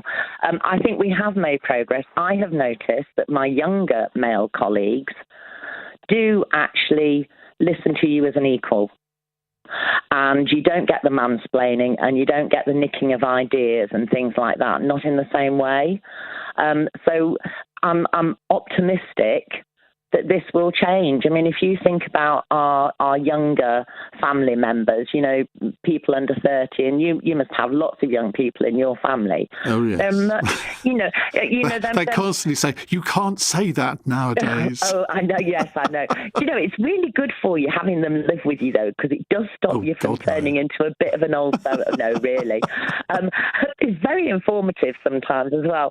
But I think if you listen to them, they're so much more they do want to look after each other in a way. This is what I've seen in my adult children's friendship groups, that they're actually quite nurturing, and so I think they don't want to offend, not because they're snowflakes or anything, but because it's rude to be offensive, isn't it? It's like, if somebody persistently misspells your name, even though they know that it's IAIN, So I think it will change, but I think there's an age difference in the way that people go about it. And I think that we have to keep on pushing for it. So I think it was interesting. The other thing your producer asked me was about the 50%, should it be a quota, which is always a really tricky one, isn't it? Because I noticed loads of men calling you up are all about merit, and you think, yeah, for sure, the merit of thousands of society working for you. What I think the test of whether we've made a lot of progress in equality in politics is if, say, Andy Burnham appointed 60% of his cabinet as women, what would be the reaction then? You see, yeah. I wouldn't have a problem with that at all. I do think you should appoint the best people to the job, and it may well be that the best people for the job happen to be female. Yes. But let's give all of us a chance. And I think that's where things like, the competitiveness, Marina talked about that. I think she mentioned, Gillian said that the men get jealous, don't they? So there's that as well. There's the power. I remember when I first started work 40 years ago, there were definitely men in my first workplace at the Charity Commission who hated the idea of women coming in because we might be as good as them or better. And so I think, we're kind of moving through this long transition period. But when you ask any group to give up their power as they see it or share it, you're always going to have these problems, aren't you? I mean, it makes total sense to me to have work groups, design teams, everything really. We should try to have a balance, because then you get the widest range of views. And with products, for example, imagine how much better design they'd be if they took, more than just a male design team into account. Oh, you've opened up a can of worms there, Sarah. Thank you very much indeed for your call. Jane says, I was the second female techie teacher in Falkirk Council. The year after I started, our numbers went through the roof. Girls saw that it was cool it was cool to be a woman in a man's world. Proud of all my pupils who went onwards and upwards, including now a head of maths department. I mean, that's great, isn't it? Because you were a role model, and I think it's exactly the same. You look at, I think back, I don't know why this has suddenly come into my mind, but I think back to the original Neighbours back in the late 1980s when Kylie Minogue was starring in it as Charlene, and she was a mechanic. Well, there weren't many mechanics to the pound in Australia in those days, I suspect. But her doing that, I suspect, encouraged a lot of other women to think, oh, I'd never thought of doing that before. I thought that was a man's job. OK, I'll have a go. And that's sometimes all it takes. It's 9:48. Coming up at 10 on LBC, Ben Kentish. The leader of a Rochdale grooming gang can't be deported because our laws forbid it. What do you make of that? Plus, Labour MPs tell Andy Burnham to set gender equality quotas for his government. Ben Kentish at 10. Listen on our free Global Player app or the LBC app.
I don't think that's right. I don't agree with that. I'm agreeing with you from things that you said. It should be based on the person that's right for the job. I admit, years ago, 1973, I had 8 GCEs, and they were slightly harder to get than GCSEs, and the minimum requirement for most jobs was 5. But I got my job with a major airline only because my dad knew the company solicitor. Yeah, and I genuinely think for a number of years it was based on, getting the job was based on your A-levels, your university degrees, but I genuinely think, irrespective of male or female, it is going back to that. What, based on who you know? Yes. I think that's always been the case, and I think it still is the case in some areas of society nowadays. I think the media is probably the most egregious sector that's guilty of that, where if you know someone in the media, I think it is much easier to get a foot in the door. And once you've got a foot in the door, well, it's up to you how far you get. And I'm sure there are other sectors. It's not just the media, but I think that's probably true in other areas too. I think it is in other areas, because even if you manage to get a week's work experience as a 15-year-old through a contact, I believe that will help you and move you on better than A-levels or degrees. Well, I've always gone from the premise that it's important that you do have qualifications, but of all the people I ever interview for jobs, I make my mind up based on their personality far more than I do looking at their qualifications. And I mean, sometimes that's probably not the best way to do it, but I think it's been proved that we make our minds up about somebody within 12 seconds of meeting them, and it's very rare that you then change your mind. And I think that's the same in job interviews, or indeed if you make contact. I mean, I go and do a lot of speaking around the country at different things, and you meet different people and they say, oh, can I get some work experience at LBC? And I mean, that's not an easy thing to do, but there's been 1 or 2 people. I mean, I'll give you an example. I don't know if you were listening to Cross Question. Was it last night or the night before? We had Tom Scottson, who's now a political correspondent on The Sun. I met him about 4 years ago at a political conference, and he wanted to interview me for his podcast. He was a student at the time. And I thought, I did the interview with him, and I thought, what a refreshing guy. And so I put him in touch with the guy at LBC who recruits new assistant producers, people who answer the phones. And I said, I think this guy's really got something. Now, he didn't ask me to do that. I just thought, well, if you spot some talent, you want to sort of bring it on. And he then came and did a few shifts at LBC, and he then got a job at Politics Home, and he's now on The Sun. Now, I don't know. I can't say that all that happened because of that sort of conversation I had with someone at LBC. But I mean, that was partly based on he had met me, but he was actually really, really good. And he had the gumption and just think of the future, to say something. And whether you're male or female makes no difference. Yeah. If you can manage to do that in, a 5-minute conversation, as you say, can promote you, and that's it, and it's put you on the right course. You've just got to have something about yourself, haven't you, in the end? Life is very competitive, whether you're male or female. Lizzie, thank you. Claire's in Sutton. You. Hello, Claire. Good afternoon. Evening, I mean. Sorry. Evening, yes. I hope you're okay. I'm very well. All the better hearing from you, Claire. What would you like to tell us? Thank you for giving me the time. I agree with equal rights, to be quite frank. Meant to be 50-50, so let's be 50-50, you know what I mean? And also, for women to have placement in work as well. It's meant to be 50-50, women and men, and also. But I mean, in principle, and in theory, I totally agree with you. But there are many professions or jobs where there's always been more men than women. There are many jobs where there's always been more women than men. I mean, should we, for example, say, well, we should have 50% male primary school teachers? Because at the moment, the figure's probably under 10%. I'm not sure that you would necessarily want to go down that road, would you? I don't mind. I mean, when I was at a nursery, we had lots of more, when I was working, doing my course, we had mostly women, but there was students that came in who were young man, and he was lovely. No, I'm sure. And look, there are plenty of primary school teachers who are men who are incredibly good at their jobs. But if you have sort of, I don't know, 70 or 80% of the places on teacher training courses are taken up by women, it would be a bit odd to then say, well, yeah, but 50% of teachers need to be male. Well, maybe there needs to be a change.